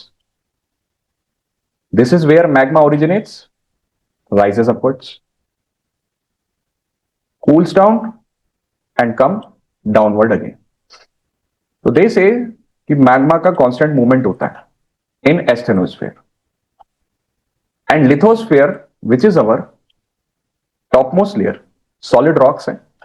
तो ये lithospheric plates, ये plates फ्लोट करती हैं, दे float over what? These plates they float over what? They float over magma, convection currents. तो जैसे जैसे मैग्मा मूव करेगा ये प्लेट्स भी इसके साथ साथ मूव करेंगे, इसलिए दैट इज वाई वी से ये प्लेट्स स्टैटिक नहीं है, ये प्लेट्स डायनामिक है, कॉन्स्टेंटली मूव करती। Now imagine you collected some plastic pieces, you take a bucket of water, उस बकेट ऑफ वाटर में आपने पानी फिल कर दिया, you put the pieces of plastic on the top of the bucket of water. आप bucket को shake करो, पानी मूव करेगा, वो प्लास्टिक के पीसेस जो आपने उसके ऊपर रखे हैं वो भी मूव करेंगे, क्योंकि प्लास्टिक के पीसेस सॉलिड हैं और वो एक लिक्विड मीडियम के ऊपर फ्लोट कर रहे हैं। तो वही लॉजिक यहां लगा दो, लिथोस्फेरिक प्लेट्स वो प्लास्टिक के पीसेस हैं, मैग्मा वो वाटर है जो आपने बकेट में रखा है। तो जैसे जैसे मैग्मा मूव कर रहा है these lithospheric plates are also moving with respect to each other. और इसीलिए कॉन्टिनेंट ड्रिफ्ट हुई है, क्योंकि मैग्मा इन प्लेट्स को मूव कराता है। और this is the most accepted explanation till date. ये सबसे एक्सेप्टेड एक्सप्लेनेशन है जो बात करता है कि कॉन्टिनेंट ड्रिफ्ट क्यों हुई। So look at this diagram again, these plates they constantly move with respect to each other. कभी एक दूसरे के पास आ जाती हैं, कभी एक दूसरे से दूर चली जाती हैं। ये मूवमेंट बहुत ही स्लो है और इसका रिजल्ट कि ये प्लेट्स के मूवमेंट के कारण कोई नया शेप आ रहा है वो आपको एक लंबे टाइम के बाद पता चलता है। बट यहां पे एक चीज को ध्यान रखिएगा कि जो प्लेट्स होती हैं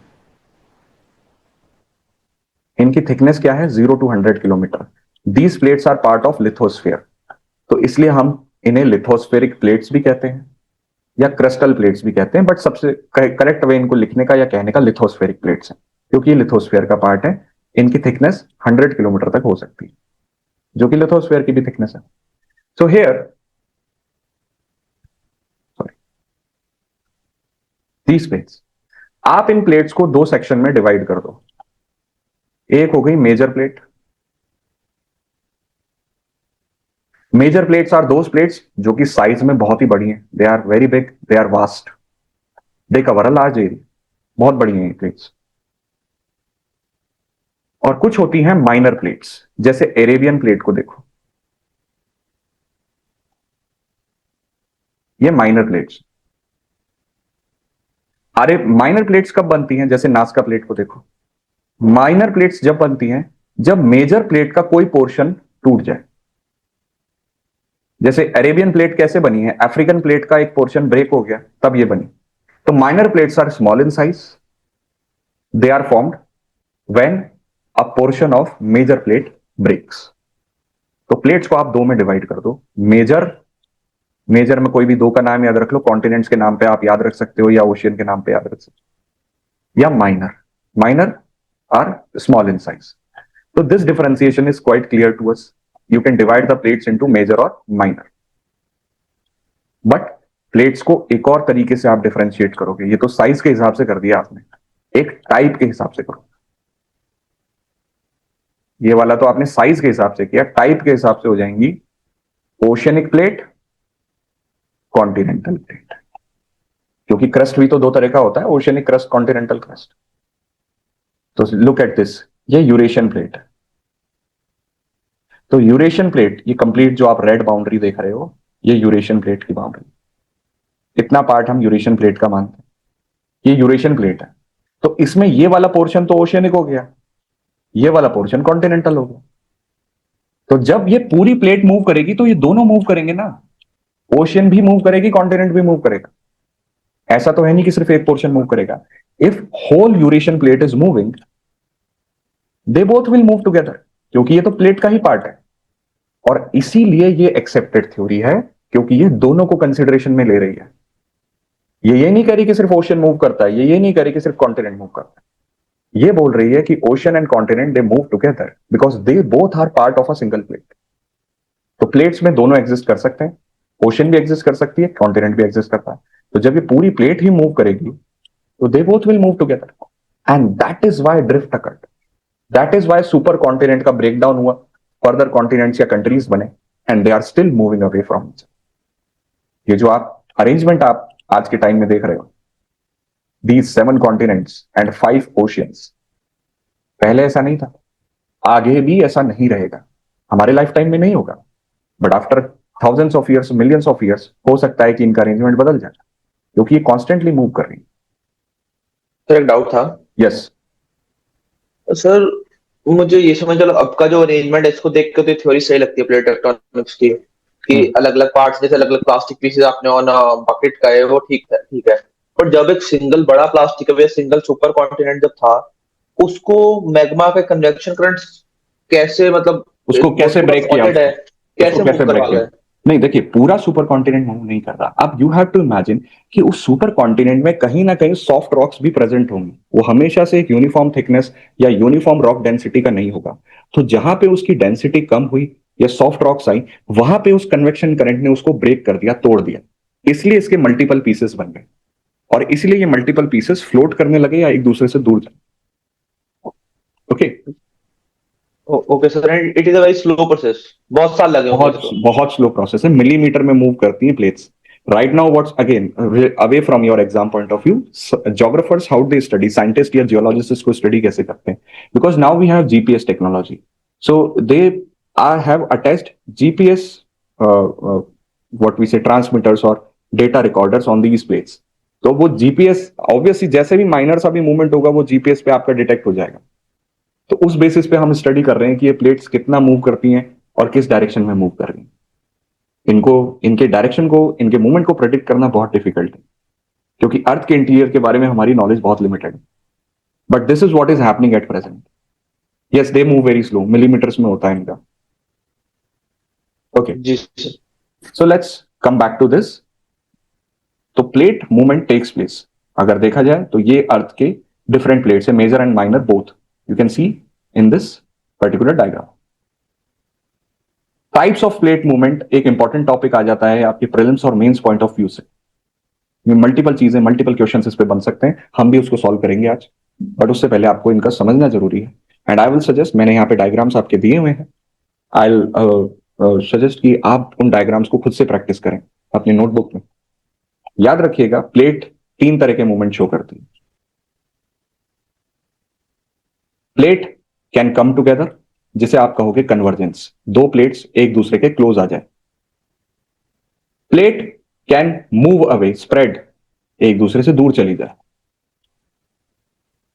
प्लेट एक दूसरे के स्लाइड पास कर जाए, पैरेलल मूव कर जाए। तो 3 तरह का मूवमेंट पॉसिबल है। Either plate can move together, either plate can move away, और either plate can move parallelly. 3 types of movement is possible. तो let's understand one by one. देखिए, इसमें से एक तो आपने पढ़ लिया, डाइवर्जेंट बाउंड्री। बताओ कहां होता है divergence, where divergence takes place? अभी अभी पढ़ाया आपने।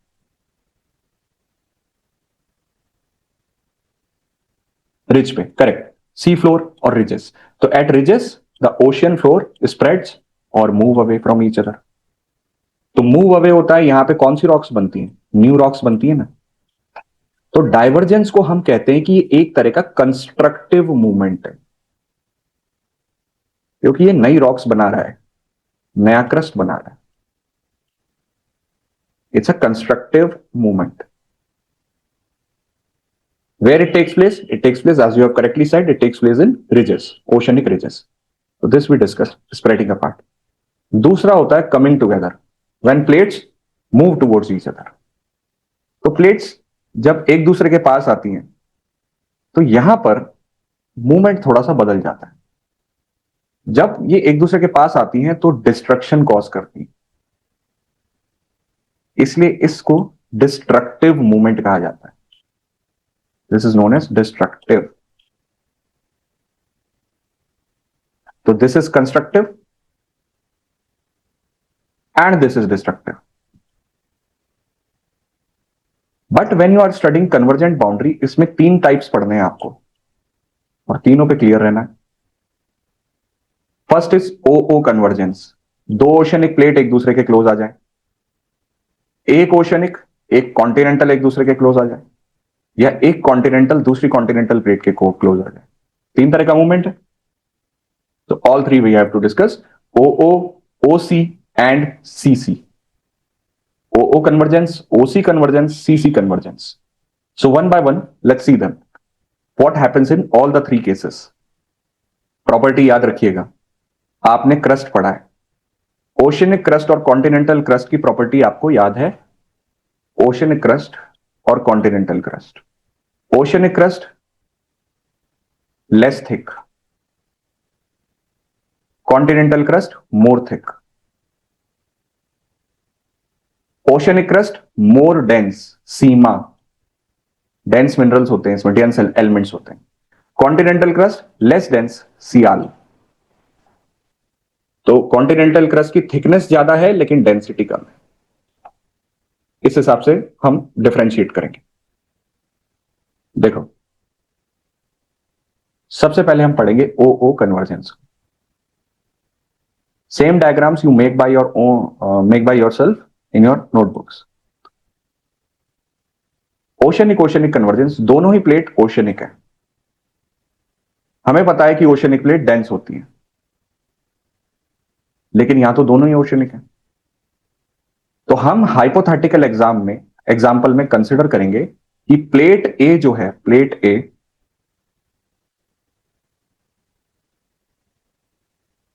ए ये ज्यादा डेंस है। प्लेट ए ज्यादा डेंस है। हमारे एग्जाम्पल में हम कंसिडर कर रहे हैं ये वाली प्लेट ज्यादा डेंस है। तो जो ज्यादा डेंस प्लेट होती है ये सबडक्ट करेगी, नीचे जाने लग जाएगी। So here you can see plate A is subducting. किसके अंडर सबडक्ट कर रही है? प्लेट बी के अंडर सबडक्ट कर रही है। ओके, तो प्लेट ए सबडक्ट्स। अब जैसे जैसे प्लेट ए सबडक्ट करेगी, नीचे जाएगी, आप देखोगे कि एक पॉइंट पर आकर ये प्लेट टूट जाएगी, ब्रेक कर जाएगी। ये ब्रेक क्यों कर जाएगी, टूट क्यों जाएगी? क्योंकि टेम्परेचर बढ़ रहा है ना, जैसे जैसे नीचे जा रही है, प्रेशर बढ़ रहा है, जैसे जैसे ये नीचे जाएगी, तो इट ब्रेक्स होगी, ब्रेक कर जाएगी तो मैग्मा बना देगी। So here magma is form. अब ये मैग्मा जा रहा है ऊपर, this magma is going upwards, ये मैग्मा इरप्ट कर जाएगा ऊपर आकर, इट एरप्ट्स। लेकिन ये मैग्मा जैसे ही इरप्ट करेगा, क्या ये एक शॉर्ट टर्म प्रोसेस है? नहीं, ये एक लॉन्ग टर्म प्रोसेस है, ये थाउजेंड्स ऑफ ईयर्स तक होता रहेगा ऐसा। कभी भी प्लेट का मूवमेंट एक शॉर्ट टर्म मूवमेंट नहीं होता है। तो अब आप इमेजिन करो, थाउजेंड्स ऑफ ईयर्स तक ये मैग्मा बाहर आ रहा है ओशन फ्लोर पे, बाहर आ रहा है, तो जमा होता जाएगा, एक लैंड फॉर्म बना देगा, it will create a land form. अब आप इस लैंड फॉर्म को क्या बोलोगे? दोनों ही ओशनिक प्लेट थी, ओशियन के ऊपर लैंड बन गया, आपको कैसा नजर आएगा? आइलैंड। तो ओशन ओशन कन्वर्जेंस में क्या बनते हैं? आइलैंड्स। बट ये कौन से आइलैंड्स हैं? ये वॉल्केनिक प्रोसेस से बने हैं, तो इनका पूरा नाम क्या हो गया? Volcanic islands. और यहां पर आपको क्या मिलेंगे? क्योंकि कांस्टेंट वॉल्केनिक इरप्शन हो रहा है, you will find active volcanoes. तो जब भी ओ ओ कन्वर्जेंस होता है, उसका रिजल्ट निकलेगा ये, you will find volcanic islands together with active volcanoes, active volcanoes के साथ। ओके, इसका एग्जाम्पल अगर हम वर्ल्ड मैप पे देखें तो ये दो इसके बहुत अच्छे example, Japan and Philippines. Japan and Philippines ये वॉल्केनिक आइलैंड्स हैं, और वहां पे क्या प्रेजेंट है? Active volcanoes present. Are you clear on this first convergence everyone?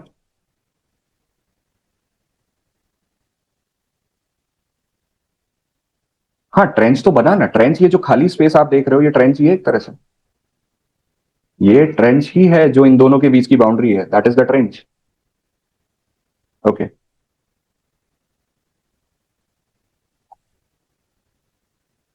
Now let's see OC convergence. OC convergence, oceanic plate, continental plate. Oceanic plate ज्यादा dense होती है, तो ओशनिक प्लेट डेंस है, ये सबडक्ट कर जाएगी, it subducts. Under which plate? Under plate B, it is subducting. एक point पर आकर ये प्लेट ब्रेक कर जाएगी। Why plate breaks? The logic is same, temperature is increasing, pressure is increasing, magma form होगा और ऊपर जाएगा, मैग्मा इरप्ट्स। अब ये मैग्मा क्या करेगा? Again it's not a short term process, ये एक लॉन्ग टर्म प्रोसेस है। ठीक है, it's a long term process. और ये जो बीच की स्पेस आप देख रहे हो ना, ये इन दोनों के बीच की स्पेस, ये ट्रेंच है एक तरह से। अब आपको समझ में आया, प्लेट ब्रेक कर रही है, मेल्ट हो रही है, रॉक्स मेल्ट हो रही है, तो दिस स्पेस इज ट्रेंच। वापिस इस पे आते हैं, मैग्मा राइज कर रहा है। अब ये जो सेक्शन है जहां पे मैग्मा राइज कर रहा है, ये वाला सेक्शन, इसको मैंने थोड़ा सा जूम इन करके बनाया है यहाँ पे, कि यहाँ पे एक्चुअल में हो क्या रहा है। जैसे मान लो ये प्लेट है, इस पे मैग्मा आ रहा है ऊपर, मैग्मा आएगा तो इस प्लेट को बेंड कर देगा, ऐसे प्रेशर से बेंडिंग हो जाएगी इसकी, डिफॉर्म हो जाएगी ये प्लेट, इसकी शेप बिगड़ जाएगी। तो यहां देखो, ये बेंड हो गई है प्लेट, मैग्मा के प्रेशर के कारण ये प्लेट बेंड हो गई है। मैग्मा इरप्ट भी हो रहा है, लेकिन इसने इसकी शेप को चेंज कर दिया है, क्योंकि कॉन्टिनेंटल प्लेट है ना, आसानी से मैग्मा ऊपर तो आएगा नहीं, प्रेशर एक्सर्ट करेगा। So here magma is exerting pressure, shape has changed, eruption भी हो रहा है, तो ये शेप चेंज हो गई है। तो ये कौन से माउंटेन्स दिख रहे हैं आपको? कैसे माउंटेन्स बन गए? ये फोल्ड माउंटेन्स, ऐसे फोल्ड माउंटेन्स जहां पे क्या प्रेजेंट है? एक्टिव वॉल्केनोस प्रेजेंट है। तो जब भी ओसी कन्वर्जेंस होता है, आपको क्या नजर आएंगे? फोल्ड माउंटेन, और वहां पे क्या प्रेजेंट होंगे?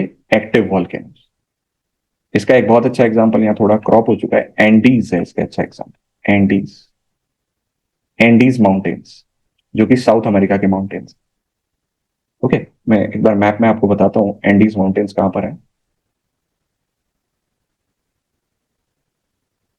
देखो, एंडीज माउंटेन्स यहां पर है, और ये गलत नहीं लिखा, these are Andes.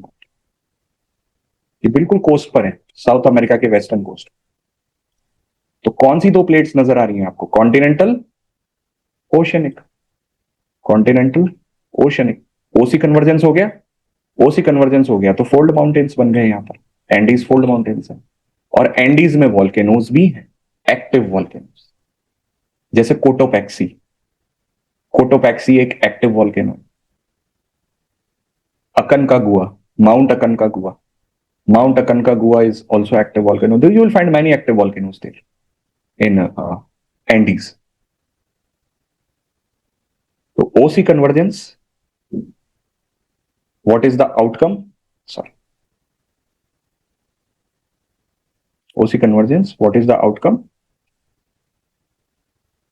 Fold mountains and active volcanoes. This is what will be the end result of your OC convergence. Are you clear on this particular convergence, everyone? Okay. Okay. Let's move ahead then. आप third type पे आ जाओ, जिससे ये convergence वाला topic हमारा खत्म हो। CC convergence, two continental plates. दो कॉन्टिनेंटल प्लेट्स हैं, कॉन्टिनेंटल प्लेट डेंस नहीं होती तो सबडक्ट नहीं करेगी। तो दोनों ही कॉन्टिनेंटल प्लेट्स हैं, एक दूसरे के पास आ रही हैं, सबडक्ट नहीं करेगी। सबडक्ट नहीं करेगी, एक दूसरे से टकराएंगी तो एक दूसरे के ऊपर क्रम्बल अपॉन हो जाएंगी। क्रम्बल अपॉन, इस तरह से क्रम्बल अपॉन, एक दूसरे के ऊपर क्रम्बल अपॉन हो जाएंगी तो प्लेट्स फोल्ड जनरेट करेगी। तो यहां पे भी कौन से माउंटेन्स बनेंगे? फोल्ड माउंटेन्स बनेंगे। और साथ ही साथ कौन सा zone? Earthquake prone zone. Constant earthquakes आएंगे क्योंकि प्लेट क्रम्बल अपॉन कर रही है ना, एक दूसरे के ऊपर मूवमेंट हो रहा है अभी। यहां पे वॉल्केनोज क्यों नहीं? Why you will not find volcanoes here?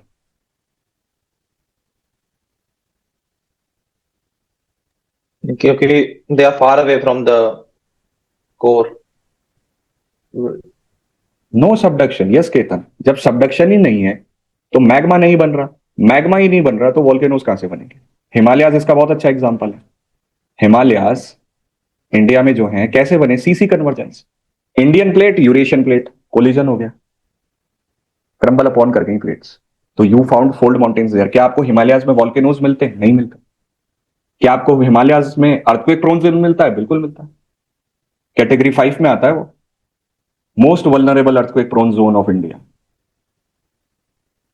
Okay, now comes the next movement. Divergence सीख लिया, कन्वर्जेंस सीख लिया, अब आप आ जाओ ट्रांसफॉर्म पे। ट्रांसफॉर्म, जब प्लेट पैरेलल मूव करती है एक दूसरे के, पैरेलल। अर्थक्वेक पढ़ा था, अर्थक्वेक में आपने क्या पढ़ा था कि दो प्लेट्स हैं, प्लेट ए, प्लेट बी, दोनों एक दूसरे के पैरेलल मूव करना चाहती हैं, कर नहीं पा रही क्योंकि प्लेट्स बड़ी होती हैं, हैवी होती हैं, इजीली नहीं कर पा रही, तो कॉन्स्टेंटली एक दूसरे के रिस्पेक्ट में पैरेलल मूव करना चाह रही। जिस दिन मूव कर जाएगी, मान लो इस पॉइंट पे उसका मूवमेंट हुआ, एनर्जी रिलीज होगी जो चारों डायरेक्शन में ट्रेवल करेगी। जिस पॉइंट पे एनर्जी रिलीज होती है उसे कहते हैं फोकस। फोकस के ठीक ऊपर सरफेस पे होता है epicentre. Maximum damage occurs on epicentre. ये जो एनर्जी ट्रेवल कर रही है, किस फॉर्म में ट्रेवल कर रही है? Seismic waves. ये तो आप पढ़ चुके हो। तो जब ट्रांसफॉर्म मूवमेंट होगा, क्या रीजन बन जाएगा? कौन सा रीजन बनेगा? Earthquake prone region, earthquake prone zone. Frequent earthquakes आएंगे, वॉयलेंट अर्थक्वेक्स वहां पर आएंगे। इसका बहुत अच्छा एग्जांपल है San Andreas fault. San Andreas fault जो कि अमेरिका में, ये जो आप रीजन देख रहे हो ना, ये है ये सैन, थोड़ा बड़े डायग्राम में दिखाता हूं। ये वाला जो रीजन, ये सैन एंड्रियास फॉल्ट है, जहां पे ये जो छोटी सी प्लेट, माइनर प्लेट है ना, जुआन डी फुका, ये नॉर्थ अमेरिकन प्लेट के पैरेलल मूव करती है, और यहां पे है वो सैन एंड्रियास फॉल्ट। दोनों के बीच का जो स्पेस है, उस स्पेस का नाम है San Andreas fault. Earthquake prone region है वो। इवन उस पे तो ड्वेन जॉनसन जो रॉक है उसकी मूवी भी आई थी, उस मूवी का नाम ही सैन एंड्रियास था, वो पूरी मूवी ही अर्थक्वेक पे बेस्ड है। चलिए, coming back to this 3 plate movement, this is what we concluded.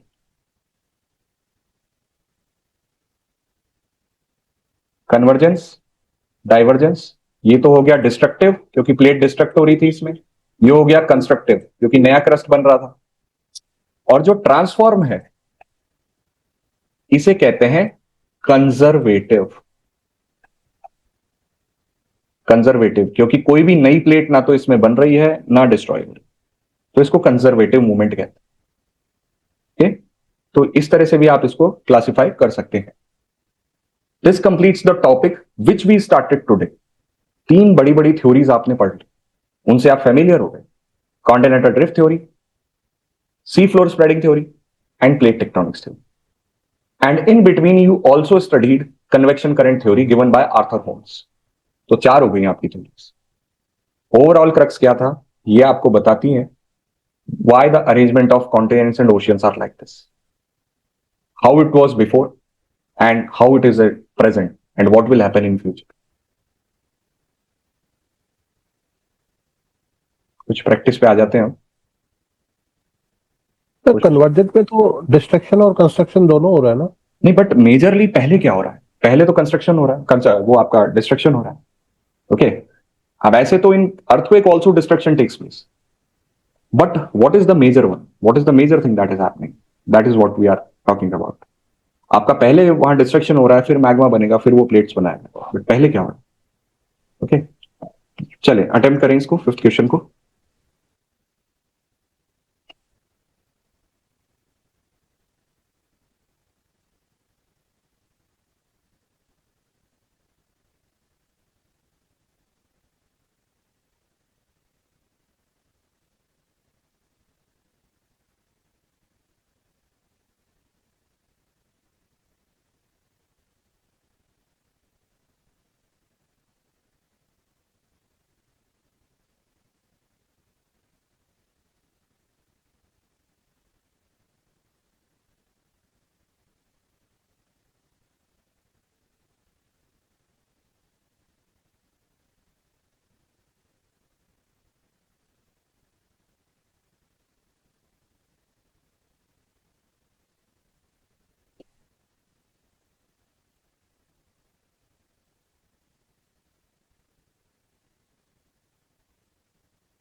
Okay, let's see this.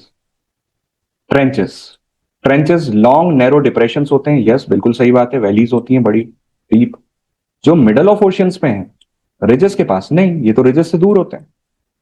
जहां पे प्लेट्स सबडक्ट करती है वहां पे मिलेंगे, रिजेस पे सबडक्शन थोड़ी होता है, रिजेस पे तो डाइवर्जेंस होता है, रिजेस पे तो नई नई रॉक्स बनती हैं, तो मिडल ऑफ ओशियन में रिजेस के पास नहीं, रिजेस से दूर होते हैं, तो this is wrong. They are associated with convergent plate boundaries, बिल्कुल अभी आपने डायग्राम्स में भी देखा कन्वर्जेंट प्लेट बाउंड्रीज में बन रहे थे।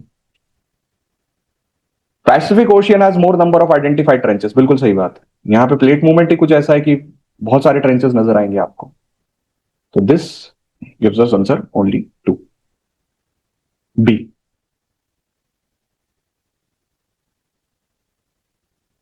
Okay, so I am moving to the next topic which is related to it. अभी अभी आपने पढ़ा fold mountains. Fold doubt mountain, था, यस, जो हमने लास्ट थ्योरी पढ़ी जिसमें हिमालयास फॉर्म हुआ है, उसमें वॉल्केनोज ना होने का कारण ये नहीं हो सकता कि उनकी विड्थ ज्यादा होती है फ्रॉम द कोर, जैसे 70 किलोमीटर प्लस की विड्थ होती है तो वॉल्केनो। ठीक है, चलो, तो विड्थ उनकी ज्यादा है, तो let's continue with your logic, हम मानते हैं कि 70 किलोमीटर तक विड्थ है ना, आप ही के उसको, आपकी बात सही है बिल्कुल कि विड्थ ज्यादा है। अब 2 कॉन्टिनेंटल प्लेट्स आर देयर, ठीक है, हम कहते हैं कि इसमें सबडक्शन होना चाहिए, कि कुछ तो डेंसिटी होगी कि सबडक्ट करे। मान लो ये वाली प्लेट सबडक्ट करना आप शुरू कर जाते, तो उसको सबडक्शन होने के लिए कितना नीचे जाना पड़ेगा, जो कि पॉसिबल ही नहीं है। तो दैट इज वाई आपका भी लॉजिक सही है कि ये थिकनेस ज्यादा है इसलिए सबडक्शन नहीं है, सबडक्शन नहीं है तो प्लेट टूटेगी नहीं, मैग्मा बनेगा नहीं। बने बने। अगर ओशनिक या कॉन्टिनेंटल प्लेट होती, ओशनिक प्लेट होती तो उसकी थिकनेस तो वैसे ही कम थी, वो तो आसानी से नीचे चला जाता, but here the thickness is quite high, तो दैट इज या again true, magma formation white is not taking place. और अगर गलती से बन भी गया मैग्मा तो आसानी से बाहर नहीं आ पाएगा, क्योंकि 70 किलोमीटर की थिकनेस है उसको क्रॉस करनी। जी that is again the logic that you are saying, या इट्स करेक्ट। तो मैंने आपको फोल्ड माउंटेन्स बताए थे। फोल्ड माउंटेन्स दो केसेस में बनते हैं, याद रखिएगा। एक कौन सी कन्वर्जेंस में, ओसी, और दूसरी कौन सी कन्वर्जेंस में, सीसी। ओसी कन्वर्जेंस, सीसी कन्वर्जेंस, इसमें ये फोल्ड माउंटेन्स बने। हमने दोनों केसेस पढ़े कि जब एक कॉन्टिनेंटल प्लेट दूसरे कॉन्टिनेंटल प्लेट से कोलाइड करती है तो ये फोल्ड माउंटेन्स बना देती है। जब एक कॉन्टिनेंटल और ओशियनिक प्लेट कोलाइड करती है तो भी फोल्ड माउंटेन्स बना देती है। लैंड पे जो फोल्ड माउंटेन्स बनेंगे ये सबसे ज्यादा कॉमन है, सीसी कन्वर्जेंस से जो लैंड पे फोल्ड माउंटेन्स बनेंगे। तो अगर आप all over the world mountains का मैप तैयार करो, अलग अलग रेंजेस मैप करो उसको, तो आप देखोगे कि ये फोल्ड माउंटेन्स सबसे ज्यादा common. Okay, you will find fold mountains more common, यही मिल रहे हैं आपको सबसे ज्यादा। तो फोल्ड माउंटेन्स को हम क्या कहेंगे, मोस्ट वाइड स्प्रेड है, लॉफ्टीएस्ट है। Loftiest that means their elevation is very high. Why their elevation is high, why their elevation is high, because plates constantly push करती हैं एक दूसरे को और इनकी हाइट बढ़ती जाती है। जैसे अभी भी अगर हम हिमालयाज की बात करें तो हिमालयाज आर स्टिल राइजिंग, वो अभी भी इंक्रीज हो रही है उनकी हाइट कुछ मिलीमीटर से। Okay, why, because Indian plate and Eurasian plate are still colliding with each other, एक दूसरे से कोलाइड कर रही है। This is giving slight elevation to Himalayas every year. फिर आते हैं आपके ब्लॉक माउंटेन्स, ये लेस कॉमन है। याद रखना, फोल्ड माउंटेन्स बनते हैं फोल्ड्स, जब फोल्ड्स क्रिएट होते हैं अर्थ के क्रस्ट में, ठीक है। और ब्लॉक माउंटेन कब बनते हैं, जब अर्थ का क्रस्ट टूट जाता है, जब अर्थ के क्रस्ट में क्रैक्स आ जाते हैं या अर्थ के क्रस्ट में फॉल्ट्स आ जाते हैं, ठीक है। तो कभी कभी इनको फॉल्ट माउंटेन भी कहा जाता है, जो कि गलत नहीं है, but more correct terminology is block mountains, that what you should use. तो ब्लॉक माउंटेन्स बनते हैं जब क्रैक्स डेवलप होते हैं, फॉल्ट्स। तो I explain this with a diagram, ये कैसे होता है तब हम इस थ्योरेटिकल डायग्राम को समझ पाएंगे। अगेन आई विल सजेस्ट, आप ये डायग्राम्स जब आज आपको स्लाइड मिले अपनी नोटबुक्स में प्रैक्टिस कीजिएगा। Normal fault and reverse fault. Normal fault takes place when a tensional force, tensional जब एक प्लेट को दो तरफ ऐसे खींचा जाए, पुल किया जाए, तब हम कहेंगे कि इस पर टेंशनल फोर्स जनरेट हो रही है, tensional force is generating on this, sorry, not generating, acting on this. So on the same plate, if the tensional force is acting, तो इस प्लेट में अब क्या हो गए कि क्रैक्स डेवलप हो गए, ये प्लेट प्रेशर को टॉलरेट नहीं कर पाई, तो इन क्रैक्स को आप कहेंगे फॉल्ट। तो due to these cracks actual में फोर्स एक्ट कर रही है 1 नंबर और 3 नंबर के ब्लॉक पे, तो this 1 number and 3 number block will subside from their original position. तो 1 नंबर वाला ब्लॉक और 3 नंबर वाला ब्लॉक अपनी पोजीशन से सबसाइड कर गए। सेकंड नंबर वाला ब्लॉक अपनी ही जगह पर है, आपको ऐसा लग रहा है कि अपलिफ्ट हो गया है, नहीं, ये अपनी ही जगह पर है, 1 नंबर और 3 नंबर नीचे चले गए। सो दिस अपलिफ्टेड पोर्शन को आप कहेंगे हॉस्ट और सबसाइडेड पोर्शन को कहेंगे ग्रेबन, ठीक है। सबसाइडेड पोर्शन को कहेंगे ग्रेबन, अपलिफ्टेड को कहोगे हॉस्ट। कैसा फॉल्ट है ये नॉर्मल फॉल्ट है। लेकिन ये माउंटेन्स अब कैसे नजर आ रहे हैं, ये माउंटेन्स आपको नजर आ रहे हैं प्लेइंग ब्लॉक्स के जैसे, बच्चों के जो प्लेइंग ब्लॉक्स होते हैं अरेंज कर देते हैं उनको एक के ऊपर एक, इसलिए इन्हें ब्लॉक माउंटेन कहा जाता है। Vast pieces blocks you have arranged them, some are uplifted, some are subside. This is normal fault, जो बनता है कौन सी फोर्स के कारण, टेंशनल फोर्स के कारण। रिवर्स फॉल्ट जो बनेगा कंप्रेशन के कारण,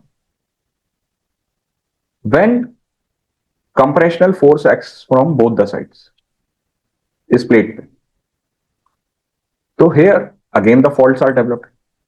After some time plate will not be able to tolerate it, crack कर जाएगी।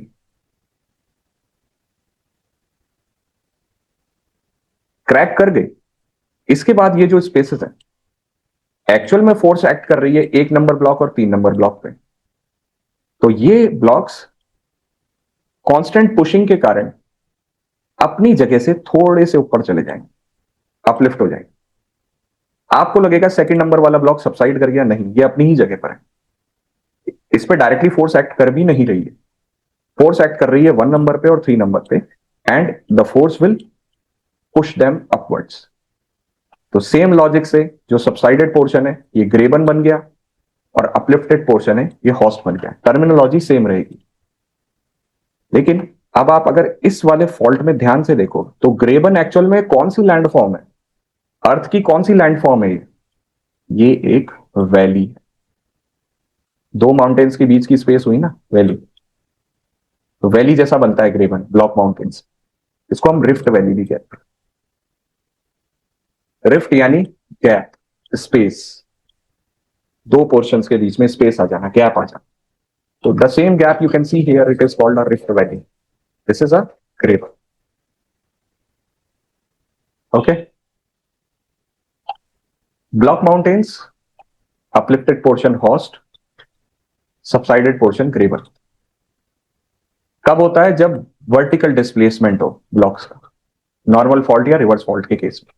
ये लेस कॉमन दिखेंगे। इंडिया से एग्जांपल दिया जाए, दोनों का एग्जांपल दे देते हैं इंडिया से। अरावलीज और हिमालय फोल्ड माउंटेन्स है। Aravallis and Himalayas are fold mountains. और विंध्यास, विंध्यास जो मध्य प्रदेश में है वो ब्लॉक माउंटेन्स। ठीक, let's attempt a question. Go ahead. Tension force कहाँ से लगता है ये, मतलब what is the cause of tension force? देखिए, इन सभी फोर्सेस का एक ही रीजन है और वो है कन्वेक्शन करंट का मूवमेंट। प्लेट्स छोटी नहीं होती, plates hundreds of kilometre wide होती हैं। अब अगर कन्वेक्शन करंट्स ही इस तरह से मूव कर रहे हैं कि वो एक ही प्लेट को या तो पुल अपार्ट कर दें डाइवर्स करने के लिए, है ना, या एक ही प्लेट को कॉन्स्टेंटली पुश करें, तो all of the reasons, whether compression और whether tension, these are due to convection currents which acts on a massive blocks. Single plate पे एक्ट कर रहे हैं। अभी आई कैन अंडरस्टैंड कि आप कंफ्यूज क्यों हो रहे हो, क्योंकि अभी तक आप पढ़ रहे थे दो प्लेट्स को मूव करना, कन्वर्जेंस डाइवर्जेंस। बट यहां पर एक्सेप्शंस वो प्लेट्स हैं जो कि मैसिव हैं, बड़ी हैं, और उन प्लेट के किसी पर्टिकुलर रीजन पे the convection currents are acting like that कि कंप्रेशन और टेंशन फोर्स एक ही प्लेट पे एक्ट करें। ओके, ओके, अब आप अटेम्प्ट करें इसको।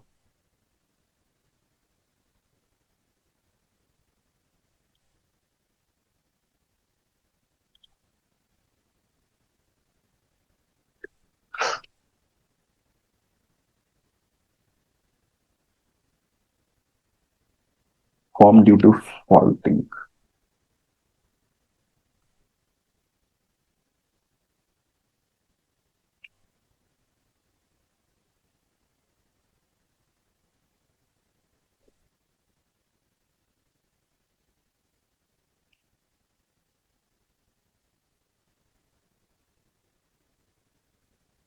Okay, block mountains are form due to faulting, सीधी सही है बिल्कुल, टेंसाइल या कंप्रेसिव फोर्सेस के कारण, करेक्ट स्टेटमेंट। अपलिफ्टेड ब्लॉक्स को हॉस्ट कहते हैं और सबसाइडेड को ग्रेबन कहते हैं, ये भी सही है। हाँ, अब एग्जांपल, ब्लैक फॉरेस्ट और वॉसजेस, वॉसजेस फ्रांस में है, ब्लैक फॉरेस्ट जर्मनी में है। ठीक है, ब्लैक फॉरेस्ट का एरिया जो है वो फॉरेस्ट एरिया भी है और माउंटेनियस एरिया भी। तो yes, this they are all block mountains, तो योर और options are correct.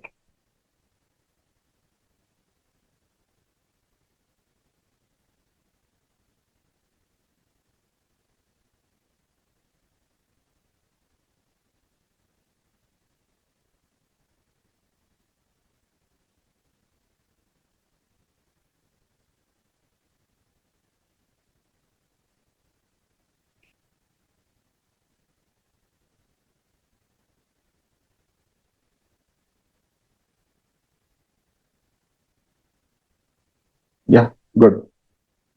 Why the earthquakes are happening here? Why this region, Run of Kutch, some portion of Rajasthan, or mostly Himalayas, Western Central Himalayas?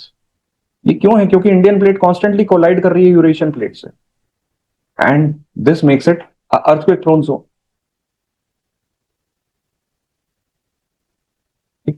अब mountains में एक और मैं आपको समझा देता हूं, फोल्ड और ब्लॉक के अलावा एक और होते हैं, वो हैं वॉल्केनिक माउंटेन्स। देखो वॉल्केनिक माउंटेन्स जनरली जो आपका एक्टिव वॉल्केनो होता, when it erupts magma will flow,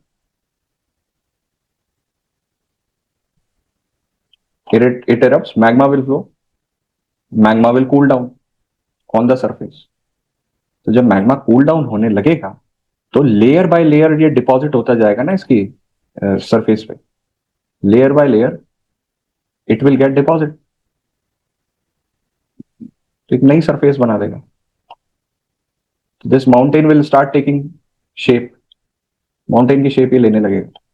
अब मान लो कि ये एक्टिव नहीं रहा, एक्सटिंक्ट हो गया वॉल्केनो, अब इरप्शंस नहीं हो रहे उसमें, एक्सटिंक्ट हो गया, एक्सटिंक्ट हो गया, लेकिन इसने इसको माउंटेन जैसा तो बना दिया ना। तो वॉल्केनिक माउंटेन्स कैसे बनते हैं? They form due to volcanic activity. जैसे इस इमेज को देखो, ये माउंट किलीमांजारो है, Mount Kilimanjaro of Tanzania, Africa में, अफ्रीका की हाईएस्ट पीक है। सो ये कभी एक्टिव वॉल्केनो हुआ करता था, यहां से जो वॉल्केनिक इरप्शंस निकले ये स्लोप पर डिपॉजिट होते गए, इसको माउंटेन की शेप दे दी। तो इस माउंटेन को हम क्या बोलेंगे? वॉल्केनिक माउंटेन, क्योंकि ये वॉल्केनिक एक्टिविटी से बना है। खैर अब तो इसमें वॉल्केनिक इरप्शंस नहीं होते, बट ये जो स्लोप इसकी बनी लेयर बाय लेयर डिपोजिशन के कारण, दैट इज ड्यू टू लावा और मैग्मा ओनली। ओके, और ये जो स्लोप आप देख रहे हो ना, ये वैसे तो ये बहुत बड़ा माउंटेन है, इसकी स्लोप्स पर कॉफी का कल्टीवेशन होता है। One of the best quality coffee is produced here. क्यों? क्योंकि ये जो स्लोप है ये लावा से बनी है, लावा की वेदरिंग होगी तो इग्नियस रॉक्स बनेंगी, और इग्नियस रॉक्स की फर्दर वेदरिंग से ऐसा सॉइल बनता है जो रिच होता है आयरन में। आयरन कंटेंट नेचुरली ऐसे सॉइल में बहुत ज्यादा होगा और फर्टिलिटी बहुत अच्छी होगी उसकी। तो वैसे तो कॉफी आप हिली रीजन में ही ग्रो करते हो, कॉफी कभी प्लेन रीजन में ग्रो नहीं की जाती। तो कॉफी जब आप हिली रीजन में ग्रो कर रहे हो और वहां पे ऐसे रीजन में जहां fertile soil by default present है जिसमें आयरन कंटेंट इतना अच्छा है, तो this makes this region a region of coffee cultivation where one of the best quality of coffee is produced on the slope of Kilimanjaro। क्यों? क्योंकि ये एक वॉल्केनिक माउंटेन जो वॉल्केनिक एक्टिविटी से बना। तो ये तीसरी कैटेगरी आप कंसिडर कर सकते हो माउंटेन्स की, fold, block, volcanic. Are you guys clear on this? Clear till this point? Types of mountains. Yes sir. Sir जो विंध्यास वाला है वो टेंशन से बना है कंप्रेशन से बना है? कौन सा वाला? जो विंध्यास का आपने एग्जांपल दिया था फोल्ड माउंटेन पे, वो टेंशन से है कंप्रेशन से है? Yeah, that I have to see. I am not very much clear about it, क्योंकि उसके आसपास और भी जैसे माइकल है, सतपुड़ा है, और आपका कैमूर रेंज है, ये सभी ब्लॉक में आते हैं। तो इनका आई हैव टू सी कि ये क्योंकि कंप्लीट इसको एक इन सभी को एक माउंटेन रेंज कंसिडर किया जाता है। इनके बीच की जो स्पेस है रिफ्ट वैली है, उसमें नर्मदा नदी फ्लो करती है। तो आई हैव टू सी कि मैं आई एम नॉट क्लियर कि कंप्रेशन से बने या टेंशन से बने। Okay, I will get back to you on this. Okay okay sir. चलिए, तो दिस कंप्लीट्स माउंटेन्स। अब वॉल्केनिज्म एक बहुत बड़ा टॉपिक है, तो आई थिंक हमें उसे फ्रेश क्लास में ही स्टार्ट करना चाहिए, क्योंकि उसमें आपको वॉल्केनिक लैंड फॉर्म्स भी पढ़ने पड़ेंगे, गीजर्स एंड हॉट स्प्रिंग्स भी पढ़नी पड़ेगी। तो I leave that for tomorrow. I will stop here. आपका 2 आवर का duration is almost done also. Now for tomorrow's test 50 questions will come in your test, जो किससे रिलेटेड होंगे? वो रिलेटेड होंगे अभी तक जो भी आपने टॉपिक पढ़ा है उससे। ठीक है, तो questions I will forward to Devraj sir and you start preparing accordingly. अभी काफी सारा सिलेबस आपका कवर हो चुका है, तो आई विल सजेस्ट कि आप ये पीपीटी भी I will just now I will forward to Devraj sir, you get the PPT, तो practice on this and then we will continue from here tomorrow. Sir एक और डाउट था कि PPTs are sufficient, more than sufficient for the prelims, या आपको book भी साथ पढ़नी पड़ेगी? नहीं यार देखो, अगर फर्स्ट टाइमर हो तो बुक पढ़नी ही पड़ेगी। अगर आप पहले पढ़ चुके हो ज्योग्राफी तो मेरी पीपीटी रिवीजन के लिए मोर देन सफिशिएंट, मोर देन। नहीं सर, आइडियली देखिए, आइडियली मैं आपको क्या सजेस्ट करूंगा, अगर आप फर्स्ट टाइमर हो ना तो बड़ी बुक्स पर मत जाओ। जी सर। आपके पास अगर एनसीईआरटी है ना ज्योग्राफी की 6 से 12 तक की, तो आप एनसीईआरटी पढ़ लो, मेरी पीपीटी के साथ आपका काम हो जाएगा। 6 से 12 तक की एनसीईआरटी न्यू या ओल्ड है कोई भी? आई सजेस्ट ओल्ड पढ़ो यार, ओल्ड पढ़ो। न्यू में इन्वायरमेंट का उन्होंने काफी कुछ डाल दिया है, बट ज्योग्राफी वैसे भी ज्यादा चेंज नहीं होती। बट ओल्ड मिल जाए अगर आपको, वैसे अमेजॉन फ्लिपकार्ट पर बुक सेट अवेलेबल है ओल्ड एनसीईआरटी का 2019 से पहले का, वो आप देख लो। लेकिन अगर आपको लग रहा है कि नहीं यार एनसीईआरटी से सफिशिएंट नॉलेज नहीं मिल रही मुझे, और मुझे तो बुक ही चाहिए, तो book I I will suggest, मैं आपको 2 या 3 बुक सजेस्ट करता हूँ, उसमें से कोई एक देख लेना। अब यार ये देखो, बुक वाला जो होता है ना, ट्रिकी पोर्शन हो जाता है। आपका अटेम्प्ट कब? 26 का ही है सर। अरे तो फिर यार बुक में मत पढ़ो यार, एनसीईआरटी पढ़ो। बुक में आप पढ़ने बैठोगे, वो बुक आपका ले जाएगी महीना, 1.5 महीना, 45 दिन, और कब फिर दूसरे सब्जेक्ट्स करोगे और कब तो रिवाइज करोगे। एनसीईआरटी जल्दी खत्म हो जाएंगी, पीपीटीज के साथ सब्सटैंशिएट भी हो जाएंगी, है ना वो। पीपीटीज के साथ आपको सप्लीमेंट भी मिल जाएगा। तो I think you should go for the NCERT. अगर आपका अटेम्प्ट थोड़ा सा और बाद में होता है ना, तो मैं आपको कर देता बुक सजेस्ट कि सविंद्र सिंह की बुक पढ़ लो आप, फिजिकल ज्योग्राफी की, या इसके स्टडी आईक्यू के नोट्स उस पर अवेलेबल है, अमेजोन पे अवेलेबल है, बुक की फॉर्म में अवेलेबल है स्टडी आईक्यू के। दे आर ऑल्सो गुड, वो भी अच्छे हैं, कलरफुल हैं, और कम फॉर्म में उसको समझा रखा है। यार एक फीमेल ऑथर की बुक थी मेरे पास, यहाँ नहीं है, आई हैव दैट, रुको मैं आपको सर्च करके बताऊँ। That author is also good, just that book is also good about geography.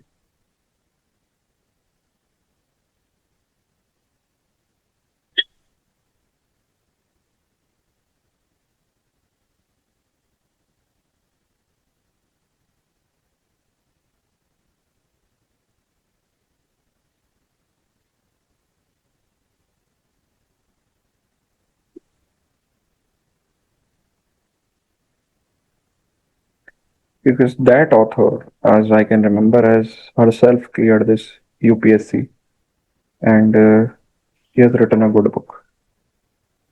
She used to be a faculty also of this.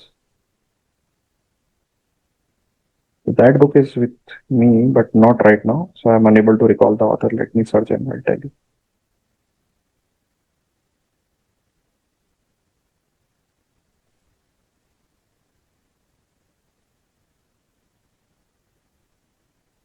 चलो I get back to you on this, है ना, मैं आपको सर्च करके बता दूंगा उसका। बट अभी तो मैं आपसे यही कहूंगा कि आप एनसीईआरटीज करें तो बहुत अच्छा है यार। एक इसकी इसकी भी बुक अच्छी है, not I have not read it, but I have received the feedback from others those who have read it.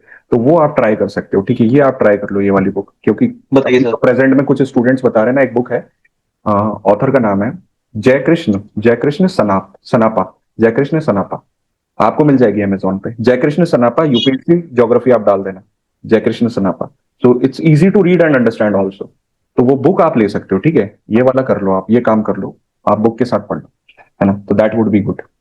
Jaikishan Sanapa वाली बुक और आपकी PPT? हाँ, मेरी पीपीटी से हो जाएगा आपका, मतलब ज्योग्राफी सब्सटैंशियली कवर हो जाएगी, बट वो कवर होगी, उसमें मास्टरी करनी है तो क्वेश्चंस करने पड़ेंगे, ठीक है। मतलब आपको अपने एरर्स खत्म करने हैं तो क्वेश्चंस प्रैक्टिस कीजिए, जी सर।